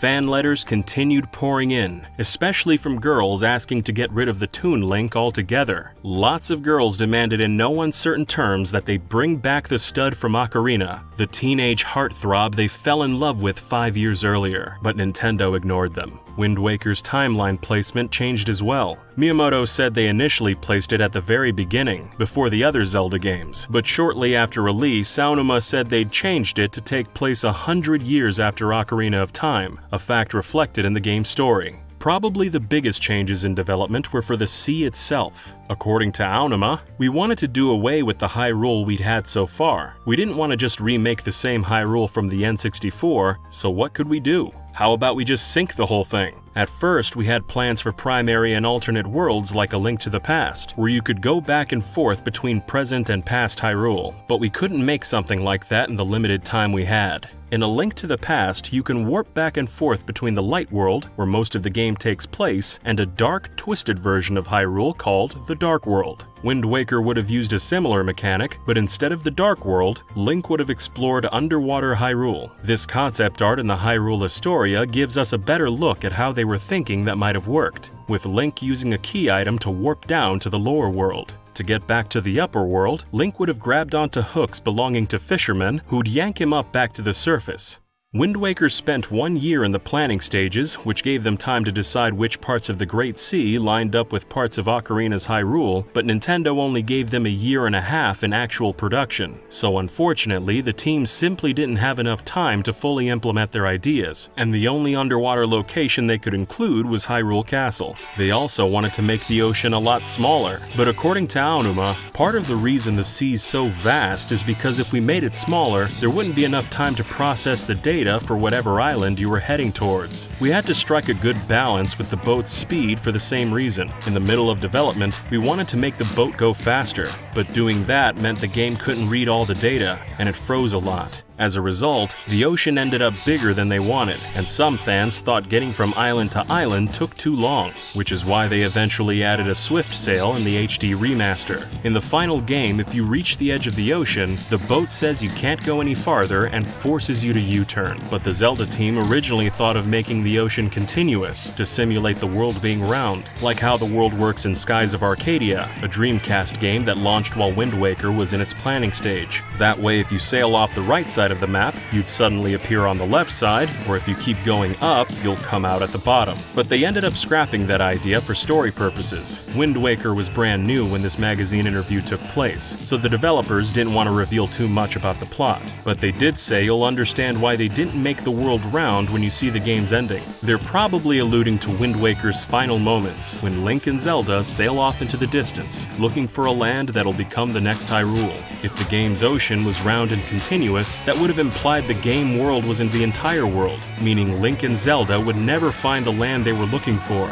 In other words, a cool gameplay concept was scrapped for the sake of the story. Speaking of Wind Waker's ending, a direct sequel was originally planned for GameCube, which would have seen Toon Link riding a horse around on the Great Plains. So it seems Link and Tetra would have discovered the land they were looking for, but Wind Waker's sales fell so far below expectations that Nintendo decided to make Twilight Princess instead. Ubisoft staff also tried making a Wind Waker sequel for Game Boy Advance, but the project got canned after just 1 month. And in 2007, Aonuma said he wanted to make a new Wind Waker for Wii, but knew he wouldn't be able to swing it, presumably due to the disappointing sales of the original. Toon Link did eventually get a couple more adventures on Nintendo DS, but there was actually one more game with Toon Link that did get made, but never came to the West. Tetra's Trackers was a GameCube spin-off game released in 2004. The story picks up right where Wind Waker left off, with Link now trying to prove he's got what it takes to join Tetra's crew and become a bona fide pirate. It was announced at E3 2003, and was originally planned for worldwide release as a standalone GameCube game, but during the last year of development, it got shrunk down and included with Four Swords Adventures, but only in the Japanese and Korean versions of the game. There it was called Navi Trackers, but since the English title was announced as Tetra's Trackers, that's what we're gonna call it.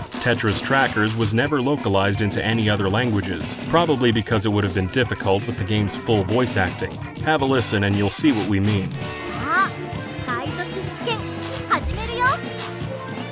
準備はいいかい？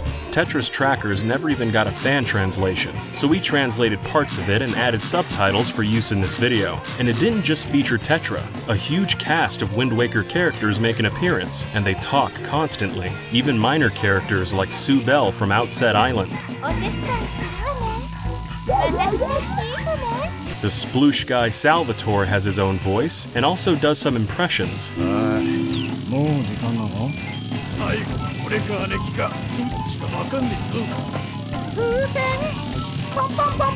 But probably the most disconcerting voice comes from the King of Red Lions.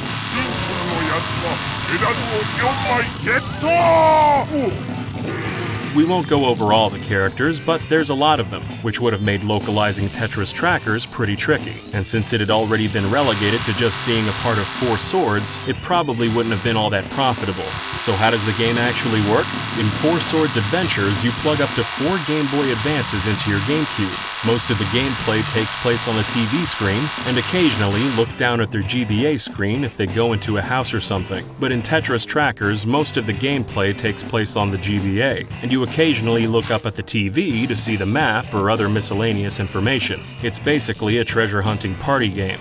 Each player, represented by a different colored Link, runs through maze-like stages searching for pirates, stamps, medals, seashells, rupees. Everything's worth a certain number of points, and whoever's got the most points after 9 minutes wins. There's also a single-player mode where you compete against Tingle. That's the short explanation. It'd probably take 15 minutes to explain it all in depth, and there's some development background as well, so we'll save that for a future video. Make sure and subscribe if you don't want to miss it. But for the purpose of today's video, besides the funny voices and visuals, we also wanted to point out that Tetris Trackers fits into the Zelda timeline right here. It's Link's initiation into Tetra's gang of pirates, right between Wind Waker and Phantom Hourglass. But whether or not it's considered canon is controversial among fans, especially after it got bundled with Four Swords Adventures, which stars another Link who lives in a different timeline. Four Swords definitely is canon, but since there's 2 Links on one disc, and Tetris Trackers only released in Japanese, some fans refuse to acknowledge it. But even the developers don't think too much about the timeline and what is or isn't canon, so trying to find a definitive answer is probably overthinking it. Either way, it's certainly an interesting chapter in the life and times of Toon Link.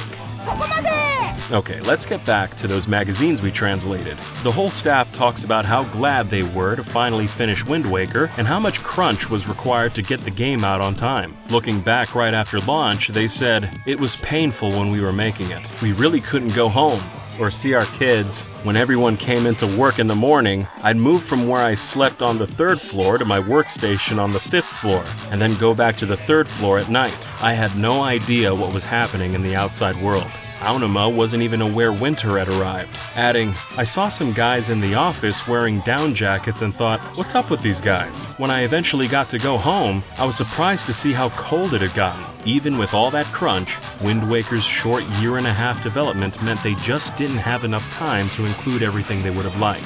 Aonuma says the very last thing they were working on when the clock struck midnight was the crabs. In the final game, they're tiny and don't really do anything except run away and dig into the sand. But the Zelda team wanted to make them 10 times their normal size and much more interactive. Nintendo Dream Magazine makes a point of Aonuma's regretful tone as he tells them, "We were going to have crabs on the shore and do lots of things with them, but in the end we couldn't make it happen. We were thinking about what to do with the crabs when development ended. Sorry about the crabs." He also laments how the boat turned out. In the final game, if you're on the boat, equipping the bombs makes a cannon appear, and the grapple hook turns into a crane for dredging up treasure. But Aonuma says they wanted to add a lot more tools for the boat, but didn't have enough time. They probably could have implemented at least one more, if it wasn't for one guy on the Zelda team who vastly overestimated the American education system. Aonuma said, "I've never sailed a ship before, and I thought sailboats couldn't move against the direction of the wind. But someone who's actually been on a yacht told me, if a boat zigzags, it can still sail against the wind," which was the first item ever heard of that. I was told, this is something everyone in America learns in high school,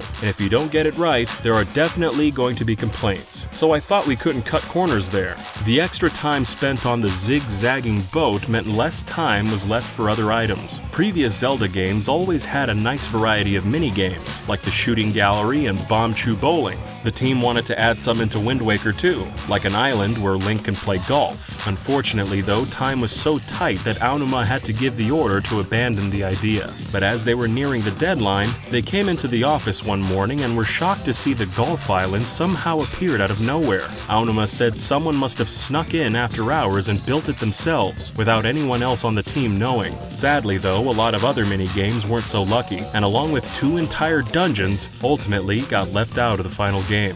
One thing that did make it in was the Sploosh game on Windfall Island, which was demanded by Nintendo's old-timers, which kinda makes sense since it's based on Battleship, an old board game that boomers played when they were kids. Aonuma even had to ban the strategy guide team from playing it because he was afraid they'd get obsessed and never get around to playing the rest of the game.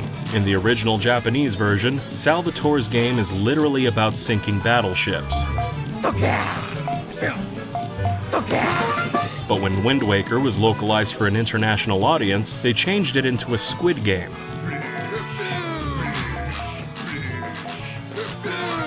And when the HD remaster released a decade later, they used the squid version in every region, including Japan. But these aren't the only secrets we dug up on Wind Waker. According to Aonuma and Haruhana, the Deku Leaf was originally a paper fan. Its only purpose was fanning things, but later in development they came up with the idea for Link to use it to fly around in the wind, so they changed it into a leaf. If you ever wondered how deep underwater old Hyrule was, Aonuma provides an answer in one of these magazines. He says, "We limited the sense of how deep it is because of the crane. It's fairly easy to go to Hyrule as well. It's deep enough to fully hide a person, and then a little deeper still." He might be referring to its canonical depth and not its actual depth though, because in his Boundary Break episode, YouTuber She Says moved the camera to get a visual of the depth, which made it look to be around 40 feet.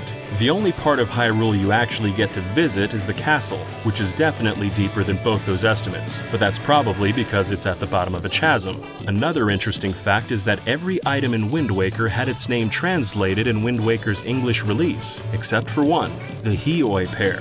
As pointed out by Aonuma in one of these magazines, the fruit gets its name from hioi, the Japanese word for possession, as in being possessed like how a spirit takes control of a person's body. So if they translated the Hioi pear, it would have been the possession pear, which apparently they didn't think the Western audience could handle. Well, probably the Western audience's parents, if you know what I mean. One of the younger devs, Toshiaki Suzuki, was selected as Wind Waker's, quote, Tingle specialist. Working on Tingle and his fairy buddies was his entire job for quite some time. One of his coworkers said, "From dusk till dawn, he thought about nothing but Tingle. It drove him crazy." In all these magazines, Toshiaki's only given one brief opportunity to speak, which he uses to say, "I've been thinking about nothing but Tingle for these last few months, so please, experience adventuring together with Tingle. The rare blue Tingle is on Outset Island, ... What he's talking about is the rarest character in the whole game, and most people who've played Wind Waker never even knew he existed. Knuckle is Tingle's little brother. He carved the entirety of Tingle Tower by himself when he was just 10 years old. Then Tingle came along and put up a sign that said for Tingle only, which made Knuckle so mad that he ran away to Outlet Island. The only way you can ever see Knuckle in the GameCube version is by plugging in a Game Boy Advance and going to Outset, which triggers an argument between the two fairy brothers. Then you play a mini-game to unlock the hand-me-down Tingle Tuner, an item only found in the GameCube version that lets you buy arrows, bombs, and bait anytime you want through the GBA. Finding Knuckle is such a hassle that the game actually considers your figurine collection complete if you manage to get all of them except Knuckle. Speaking of Knuckle's figurine, its description features an interesting secret. It says his studio is inside the head of Tingle Tower. It's impossible to get inside the tower's head through any normal means, but it is possible if you hack the game, and by the looks of it, it seems the Tingle specialist really did go crazy. Just look at this place. Since the HD remaster couldn't hook up with a Game Boy Advance, most of Knuckles' content got cut. The argument, the minigame, and even the hand-me-down Tingle tuner he gives you. But he will appear on Tingle Island after you get the 5 Tingle statues, and Knuckles' figure now is required to complete the full collection. It's been updated to say, supposedly it used to bother him that this collection was considered complete, even without his figurine. And if you're worried about that Tingle specialist who went crazy, don't worry. Things worked out pretty well for him. He immediately got promoted to director and made Four Swords Adventures, and nowadays he's producer on the Mario Party series. Did you also know that Ubisoft tried to make a Wind Waker sequel for Game Boy Advance, and the Zelda team wanted to make a Twilight Princess sequel on Wii? For these facts and more, check out the video on screen. And if you enjoyed this video, hit the like button and maybe share it with a friend. Huge thanks to Eurasia M for recording all of Tetris trackers for us, Danny Music for the theremin cover, and all the folks who made today's video possible. And thanks to everyone at home for watching. See you next time.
한국은 나온다.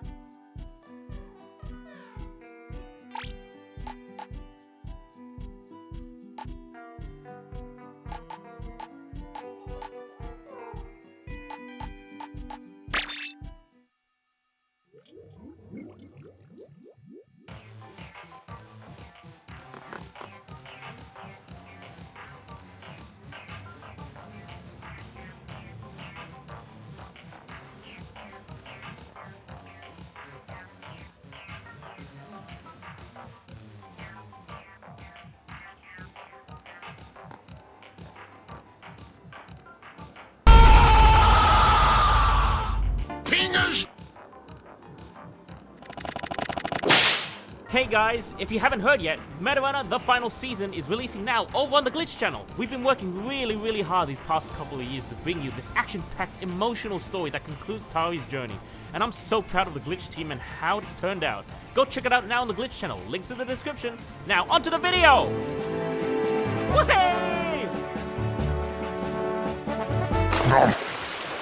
This is so nice. Oh, hello. It's me, Mario. Nintendo! Eto, sono lavato l'abito. Ho tutto il reto. E ma sono tutto il reto. Non ho messo tutto nella macchina fatto. Yippee! E tutte le cotture catturate con simpaticate. Oh yeah! A pippa tutto il fatto, tutto. I'm the superstar. What the hell, Mario? 何すんのよしつこいわよ Mamma mia! One wish. Oh, a wish? What kind of wish? Eto, sono lavato l'abito. Wow! Ho tutti il reto. Are you ready?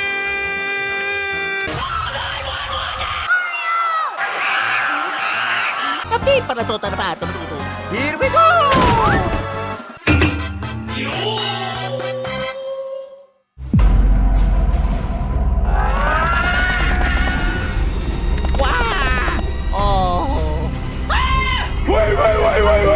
No. Hey, Stinky!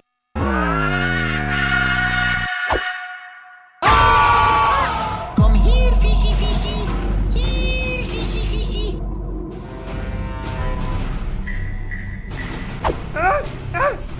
Oh, that was a close one. Get in, loser, we're going shopping.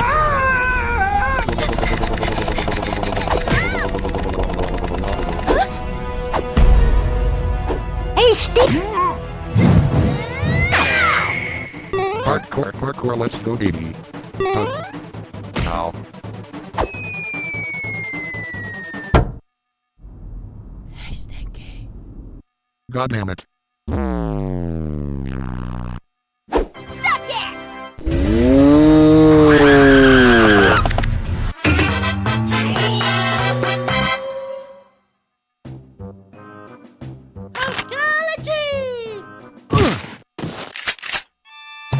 Open fire!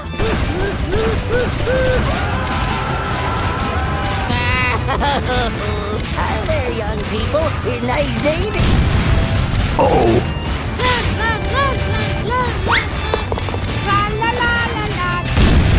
Please take this green loaf as a sacrifice.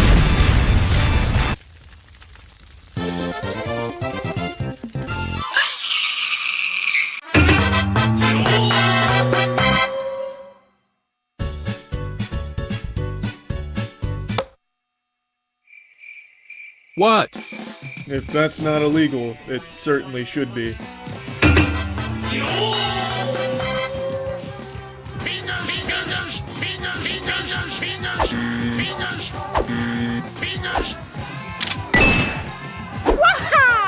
Let's go. Give to me your peanut. I got you now, you little Oh, you are so dead when I get there.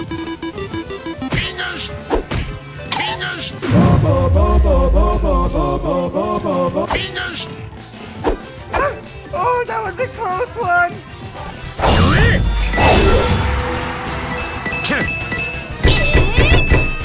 You think you're better than me? Oh, he cut. Ah, what are you doing?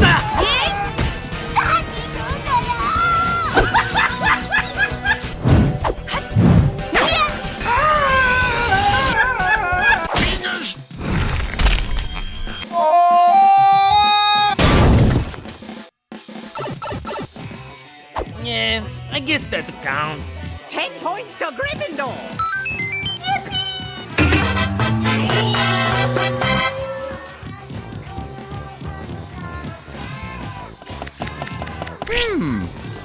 Ooh, I hate that. I want to die. Mario, we literally have the exact same mustache. Ah, copyrighted material. Oh man, my mustache is the best. It gets me all the bitches. Yes, wow, my panties are flying off cause of your mustache. See? It's awful. It's awful! It's all of it, and every single one of them sucks! Gorgeous! I love it!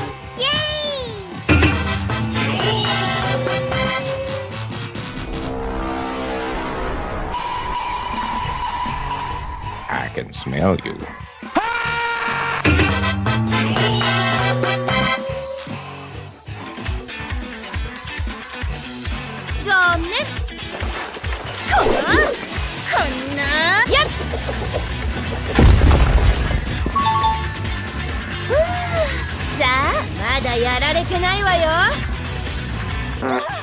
Alakablam!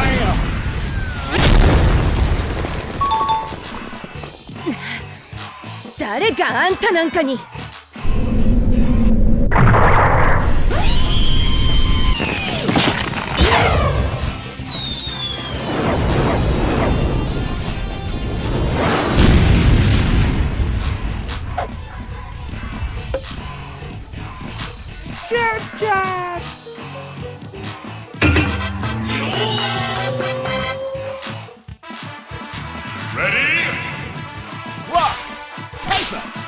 Pipe bomb!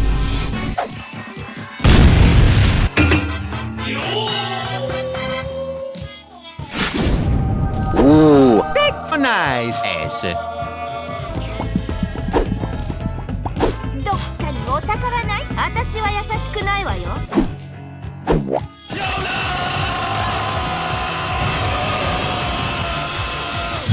Here we go. So you finally trying to pop my cheeks. Well, not anthem, my drinking technique. Put your hands together if you want to scream. And I feel your eyes. Read this melody.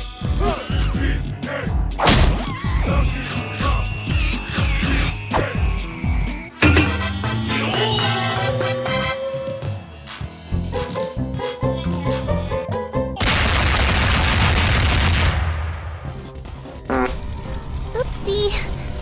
Hadn't even started yet!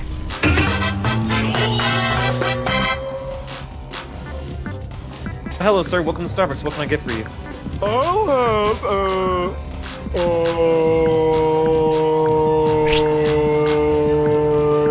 Hamburger. No. Oh, hey! What's up? That's what I'm talking about. Hamburger. I got it. Bang!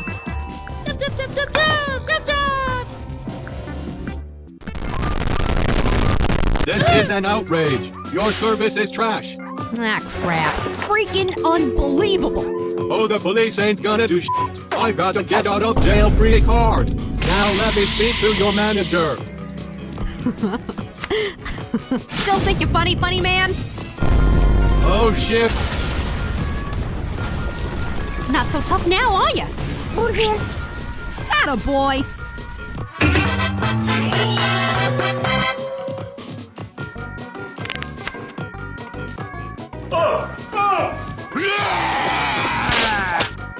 What? It can't be that bad. Why do you find this crap? What? Don't judge my fanfiction. Check out this super awesome art I made too.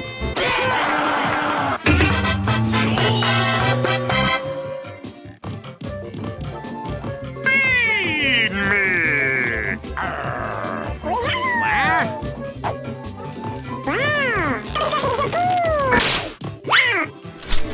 Have a rotten day.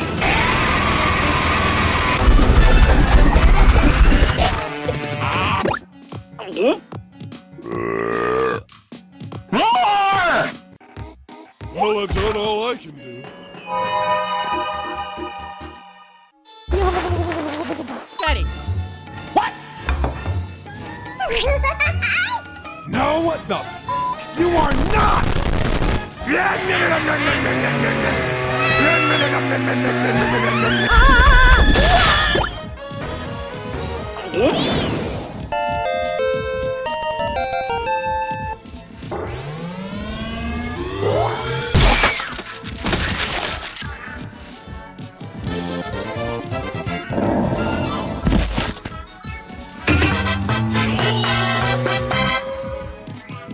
Hell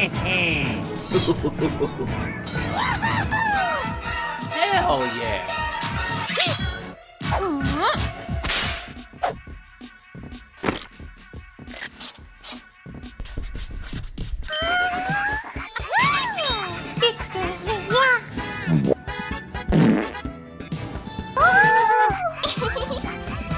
I wish I were dead.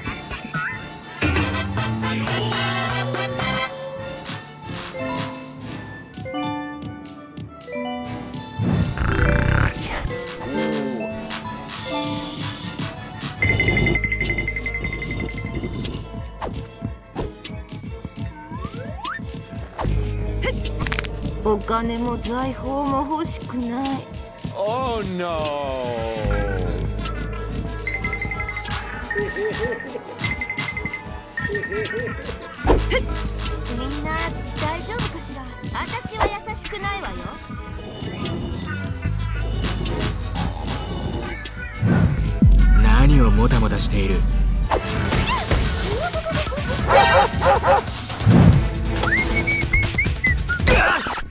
Damn, bro, you got a dump truck. Let me see if it jiggles.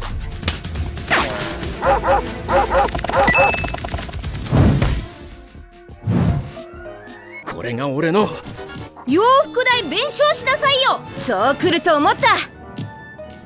Oh,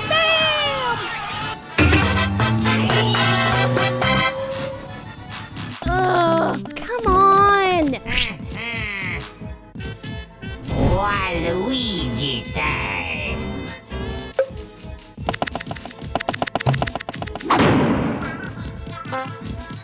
This is just you and me now.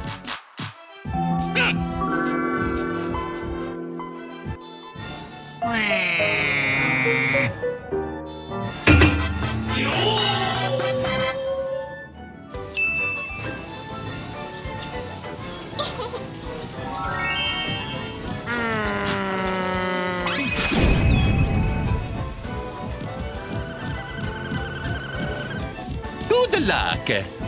Mamma mia! Potuti rareto. Ooh. Huh?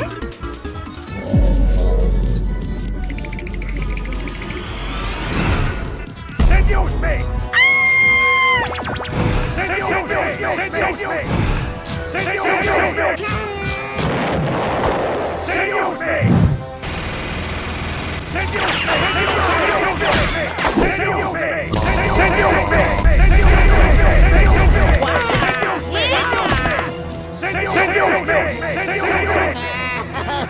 No!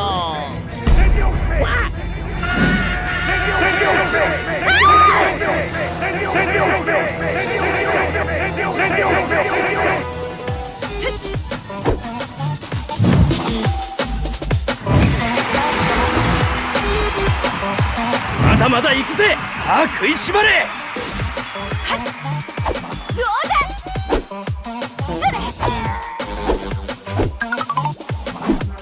うら、加減はできねえ。とっておきだ。覚悟はいい？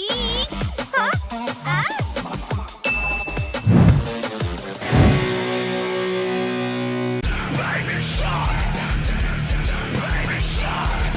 Baby shark, do do do do do do. Baby shark, do do do do do.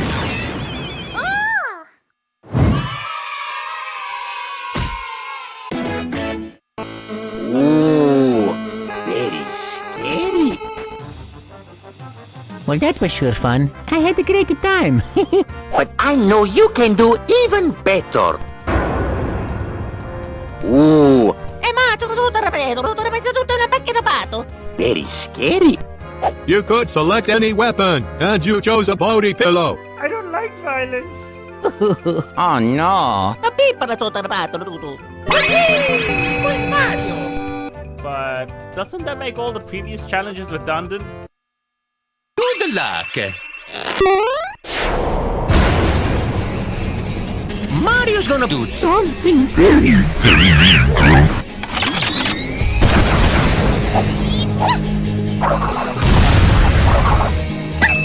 Attack my Pokemon! The power of enemy boobies will stop you!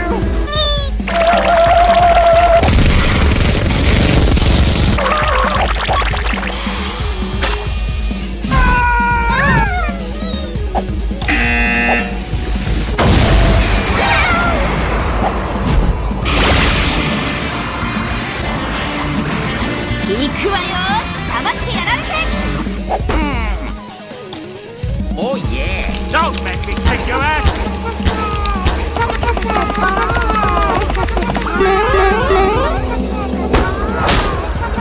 Piss off, big head! どうだ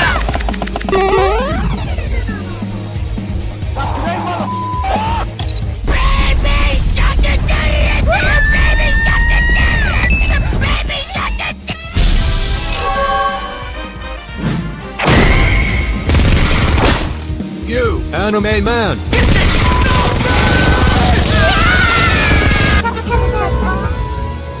Mario's gonna keep from beaching.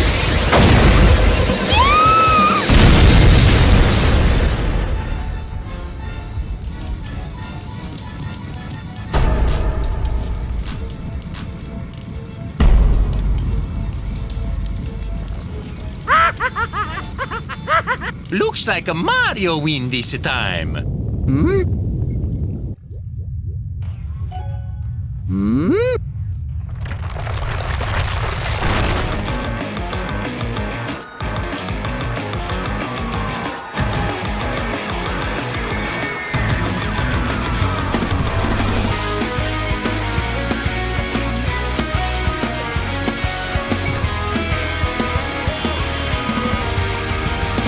Take a breath and feel the adrenaline kick in. Hold that knife, grip it tight, feel your mind is slipping. Close your eyes and closely listen as you hear it. A cry for help, this all in silence has no end. Moralities that break and bend. As I try to split these chains, what left of me remains. Oh, the sweet melody of anarchy. As the sun sets down, the shadows grow. But remember, don't let go. The reflections must not fade away. The path that never strayed. The reality is often hard. These small moments we mark will be enough to get us through and pull me through the dark.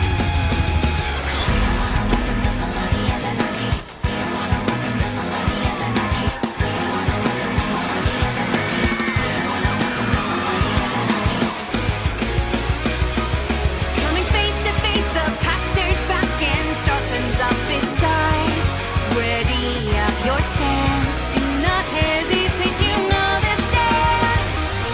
As the sun sets down, the shadows grow, but remember, don't let go. The reflections must not fade away.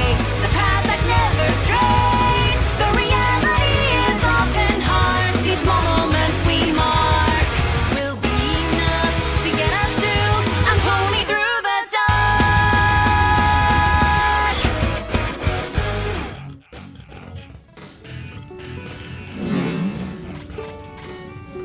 Oh yeah! Yahoo! Holy crap, that was amazing! And you look different? I think she looks great なんとか片付いたこれで先に進めるわね Looks like when Kaiser touched you from before, it imbued a graphics and power update from your game! Yeah, come and talk to me later. I can teach you all about dealing with body transformations.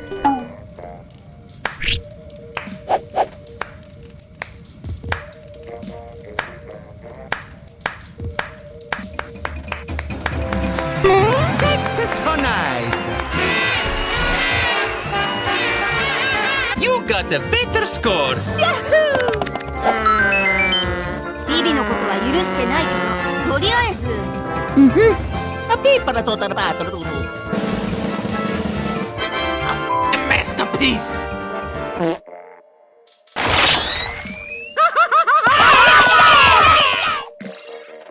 だが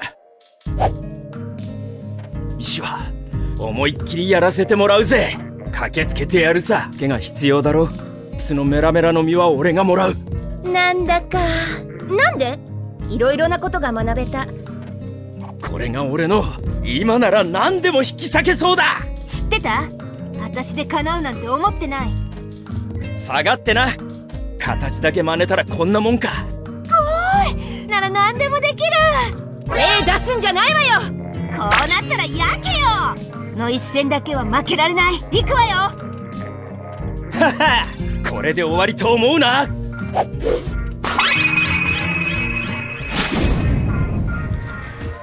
うそうこの調子でさっ任せろエース。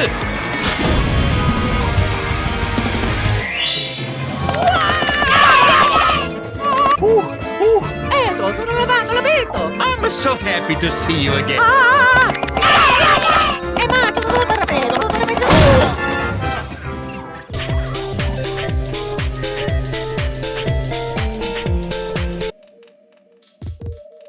This is so nice.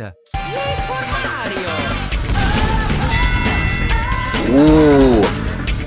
It's a statement. If it's true, they'll catch you. If it's false, die. Let's go. I am the most creative. E tutte le cotture cotturate un simparachete. Ma pippa la tua tapata, tutto. Oh yeah!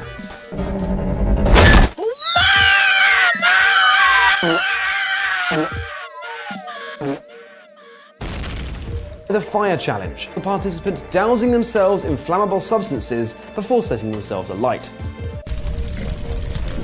I won! I am not eating any food for the next 30 days.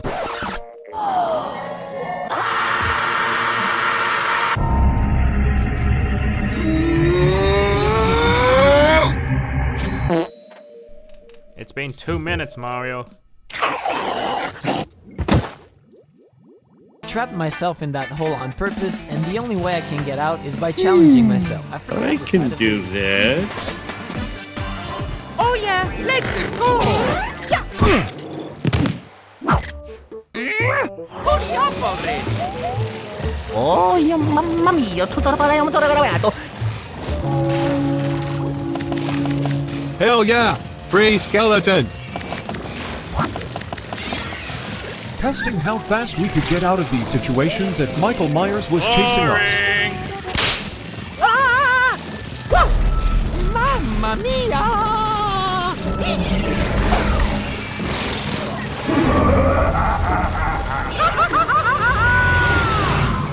We've been trying to contact you regarding your car's extended warranty for quite some time now. Your girlfriend's been trying to reach out and grab my extended wiener!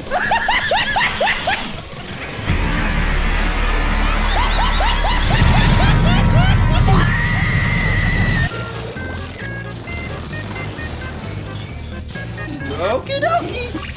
Hey! Oh! Woohoo! Woohoo! Woohoo! Next time, eat a salad. Oops. What? I got a better idea.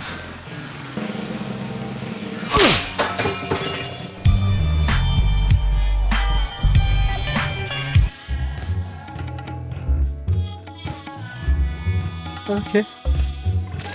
Dance revolution. I'm gonna go get a drink of water real quick. Oh no!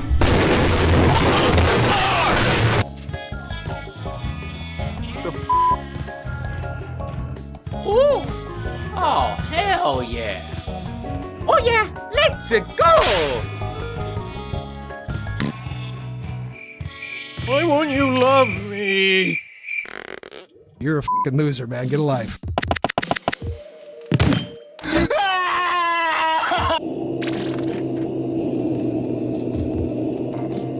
Okay. Did I jump scare you? Yeah, I bet I did. You coward. You make me sick. Your weakness is pathetic. So bad if you don't have a beard. And this is me without a beard. Holy sh! Wow! I gotta try this!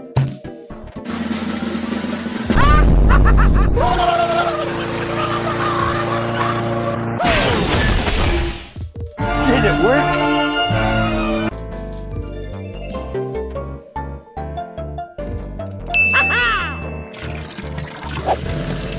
You're an idiot.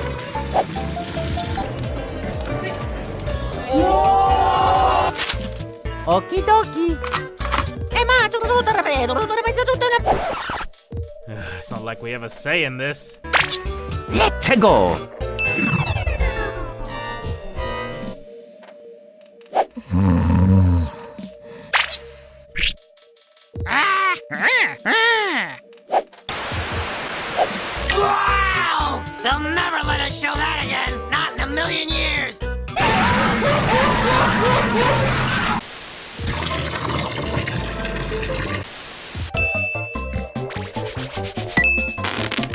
Let's go! That's what the point of the mask is.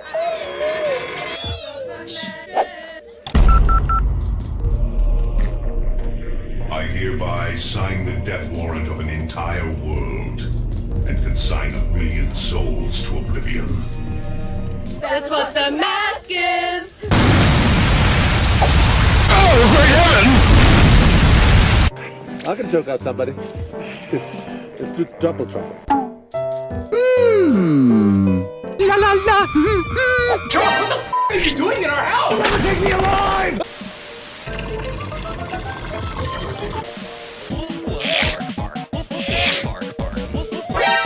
Oh, hell no!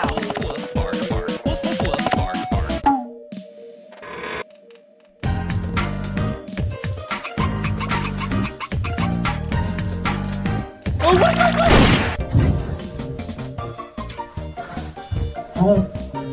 I love you. Spaghetti. Ravioli. Wake the fuck up! My legs are broken and kneecaps are swollen. I'm forever not you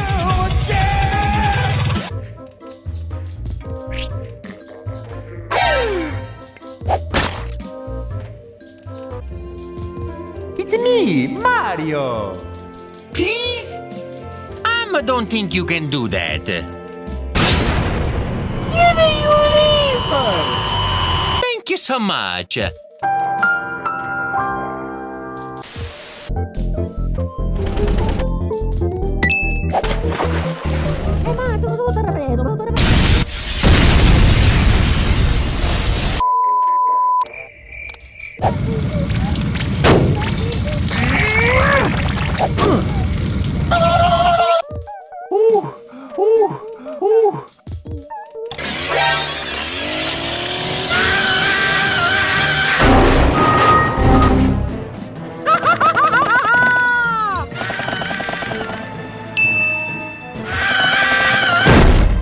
I recreated every single Patatsuna pa kada pataportello.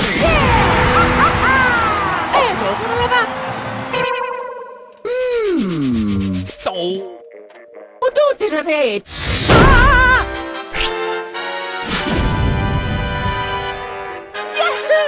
Let's go. See you next time. Oh, my ass!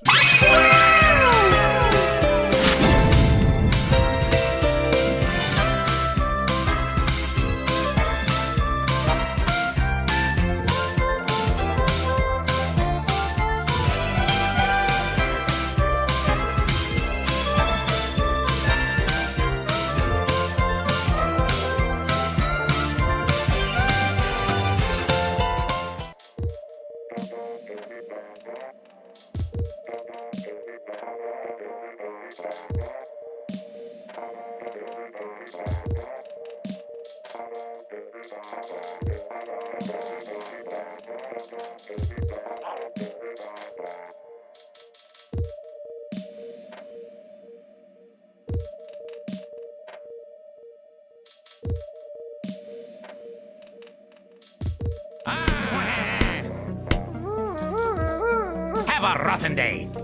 Oh man, I wish I had a trio of women to fight for me right now. If you've had this super relatable thought, then you need to try today's sponsor, Honkai Impact. Honkai Impact is a massively popular free-to-play action RPG where you collect Valkyries to battle for you in exciting real-time combat. Huh? What the? Huh? What the? Honkai Impact is releasing their new version, 5.6, which introduces the new character, Fearless, the dancer with fierce attacks and awesome cat combos. Yay! Hello, John. This new update introduces new outfits like the fervent tempo 8-bit fever so that your Valkyries can battle in style. Right now, they're bringing back the Empyrean Legends event and then the Starless Night event, where you can get crystals, Honkai shards, Vewers, Kaliko fragments, battle suits, and more. Don't miss out on your chance to complete your collections. This is pretty good. So download the game now and redeem the code on screen for 30 crystals. No! Yay for Mario! Nobody kill me! What is this? Ah! What do I do? What do I do? Ah! Oh my god, a dog!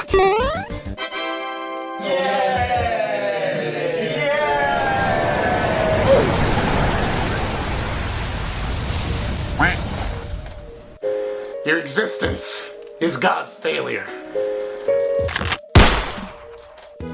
This is nice. Ah, Oh! Hey, Peppa, how you doing?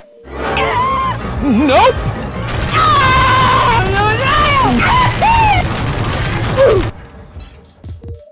What the f is that? Where you guys? I'm going home. Bye, bitch! Damn! That's a thick-ass boy! Sir, what?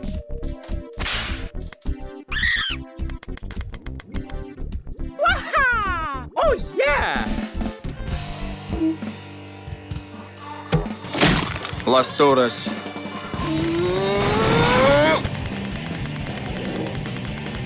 Oh yeah! What is going on with my mouth? Spray can. Oh, well, this is just too easy now. It's an orange. You guys thought I was gonna draw something provocative, didn't you? No, I did that over there. Fuck! What the is this? What? Why? Ooh, I hate that. I'm stuck! Help me! Thank you very much. By the way, very up whatever I saw here. Ooh, that's another game for Mario. La la la. Oh yeah, I'm the winner. What? What?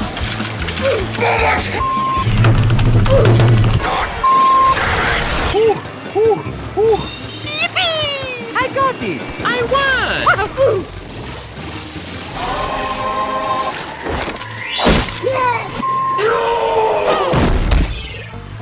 What the hell is up?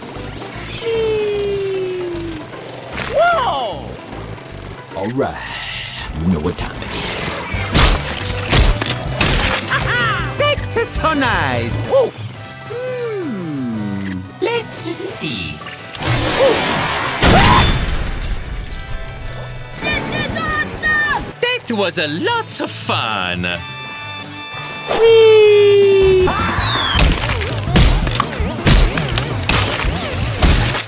I won! The fuck is that? Pull it up, ladies and gentlemen. Oh, yeah! Darn it. Darn it. Mario getting good at this game. Let's go!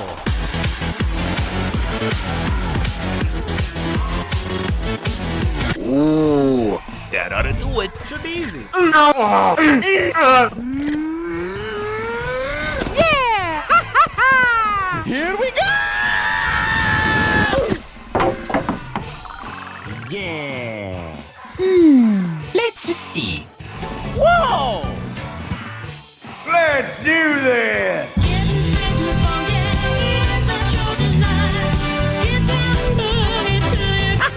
Very swole! Oh, Boy, look at that!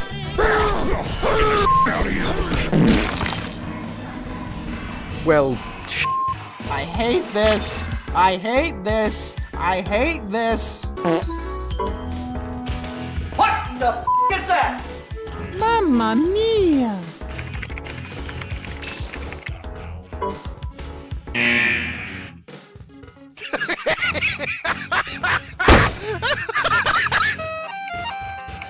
okay.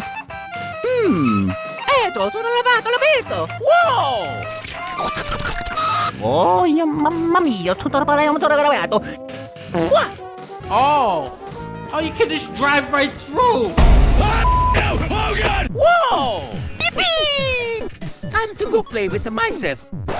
Oh, wait! La la la! Whoa! Sorry, Lal, your account is not 30 days or older. No!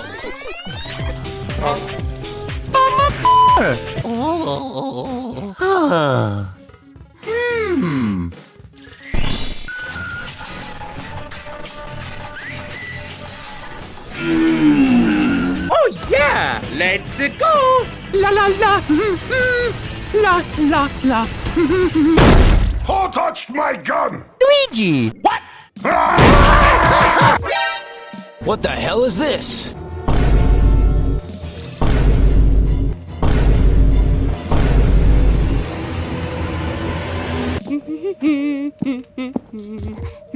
Huh?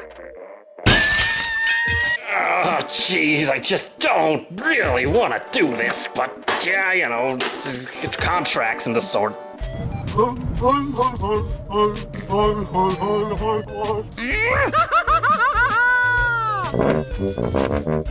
Move, asshole! Can he swing from a web? No, we can't. He's a... Whatever the it is. Well, that was sure fun. I had a great time. Shut the f*** up!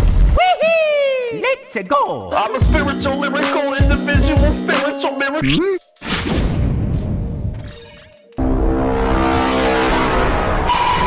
La la la la la la la la la la. This was a mistake! Turn it off! Turn it off! I can't take it! Whoa! Mamma mia!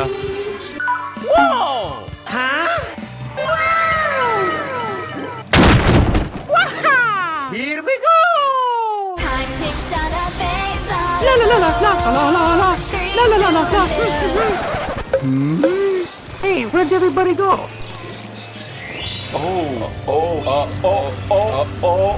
I'm going to commit great crime. I'm going to bust nut.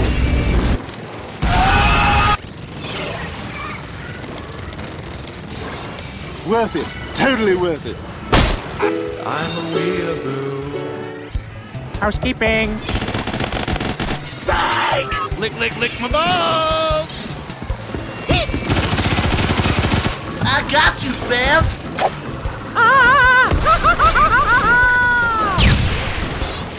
You stupid. It's only a game. Why do you have to be mad?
and ready.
Yeah.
Goes to a party and awkwardly follows friend around the entire time. Goes to a family reunion and awkwardly follows mom around the entire time. Goes to hell and awkwardly follows Satan the entire time. I know for a fact I've told this story on here before, but I'll never get over the time when I was working retail and I was cashing out some lady, so I asked, cash, debit or credit, how are you paying, mom? And she said, that's none of your business, and demanded to speak to my manager about my invasive question. Oh, I've got one in this vein. A lady called our company wanting us to come steam clean her tile floors but refused to give her address, instead demanding that we do it at our location, and hung up when I tried to explain that her floors were attached to her house. Let that sink in for a second. Me. Time for sleepy. My garbage body. Hot hot hot, no cold, no hot, bad bad. Throw up. No hungry. No remember that mistake you made at work. Internalize it. Never forget. Back hurt, yes. Headache, yes. Hot, yes. Roll over, ass kitten. Russia's greatest love matchy. My co-workers and I have this running joke where whenever it gets quiet in the warehouse, someone will do Jar Jar dirty talk voice, and yesterday it was quiet and someone said Misa wants sloppy toppy, and I look over to our middle-aged manager who just had to listen to that, and she was just Elf androgyny and Dwarf androgyny and Orc androgyny are like three very different forms of androgyny and defiance of the binary, and they're also good. Elf, everyone's pretty, but has no ass. Dwarf, everyone's hairy, but has no ass. Orc, everyone's shredded and can crack walnuts between their cheeks. Goblin androgyny, you're small and horrible and you're pretty certain that gender was the kind of beetle you ate last week. My mom won't say the word tampon around my brothers or dad, she just gives me an intense look and says supplies, and then I loudly say, oh do you mean tampons, and she gets angry. Next time she asks for supplies I'm gonna assume she means building supplies and bring her lumber. Tony Stark didn't die until he was canonically established as Spider-Man's father figure. The Parker Curse. Jake Gyllenhaal. I've got you now, Spider-Man. This is where you meet your end. Peter, you're like a father to me. Jake Gyllenhaal dying on the spot. What the frick? Spider-Man been putting the E in ad for half a century. Idea, scene with two characters eagerly stripping each other clearly about to bone, but they keep getting interrupted by finding carefully concealed weapons in each other's clothing, so they keep just unholstering, revealing and unstrapping increasingly ludicrous amounts of hidden guns and knives as the clothes come off, and it's low-key killing the mood a little. Alternative idea, it's not killing the mood at all. You're right and I'm a fool. You're a musician. Yes, for a decade now. How can you be a musician for over 10 years if you're only 23? Some people are 13 years old. Your question is really a bad question. Can I show you my pet? Empties a tiny drop of water out of a small vial I had in my pocket and puts it on a slide and puts the slide under a microscope and spends 30 minutes focusing the microscope while you stand there and wait silently, and then I call you over to look into the microscope and you see this. Do you think there was like discourse about Jane Austen novels when they first came out? Ladies Weekly Tea and Reading Club. Welcome to the meeting.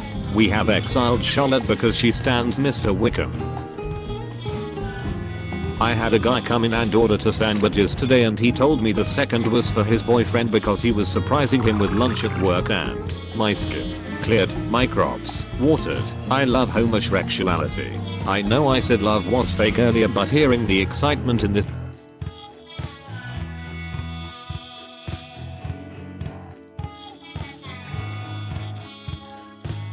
Hey, it's Rassicas here, and ever since the first Nintendo Direct about Splatoon 2's game mode, Salmon Run, I've been very interested in the company running the operation, Grisco Industries. The company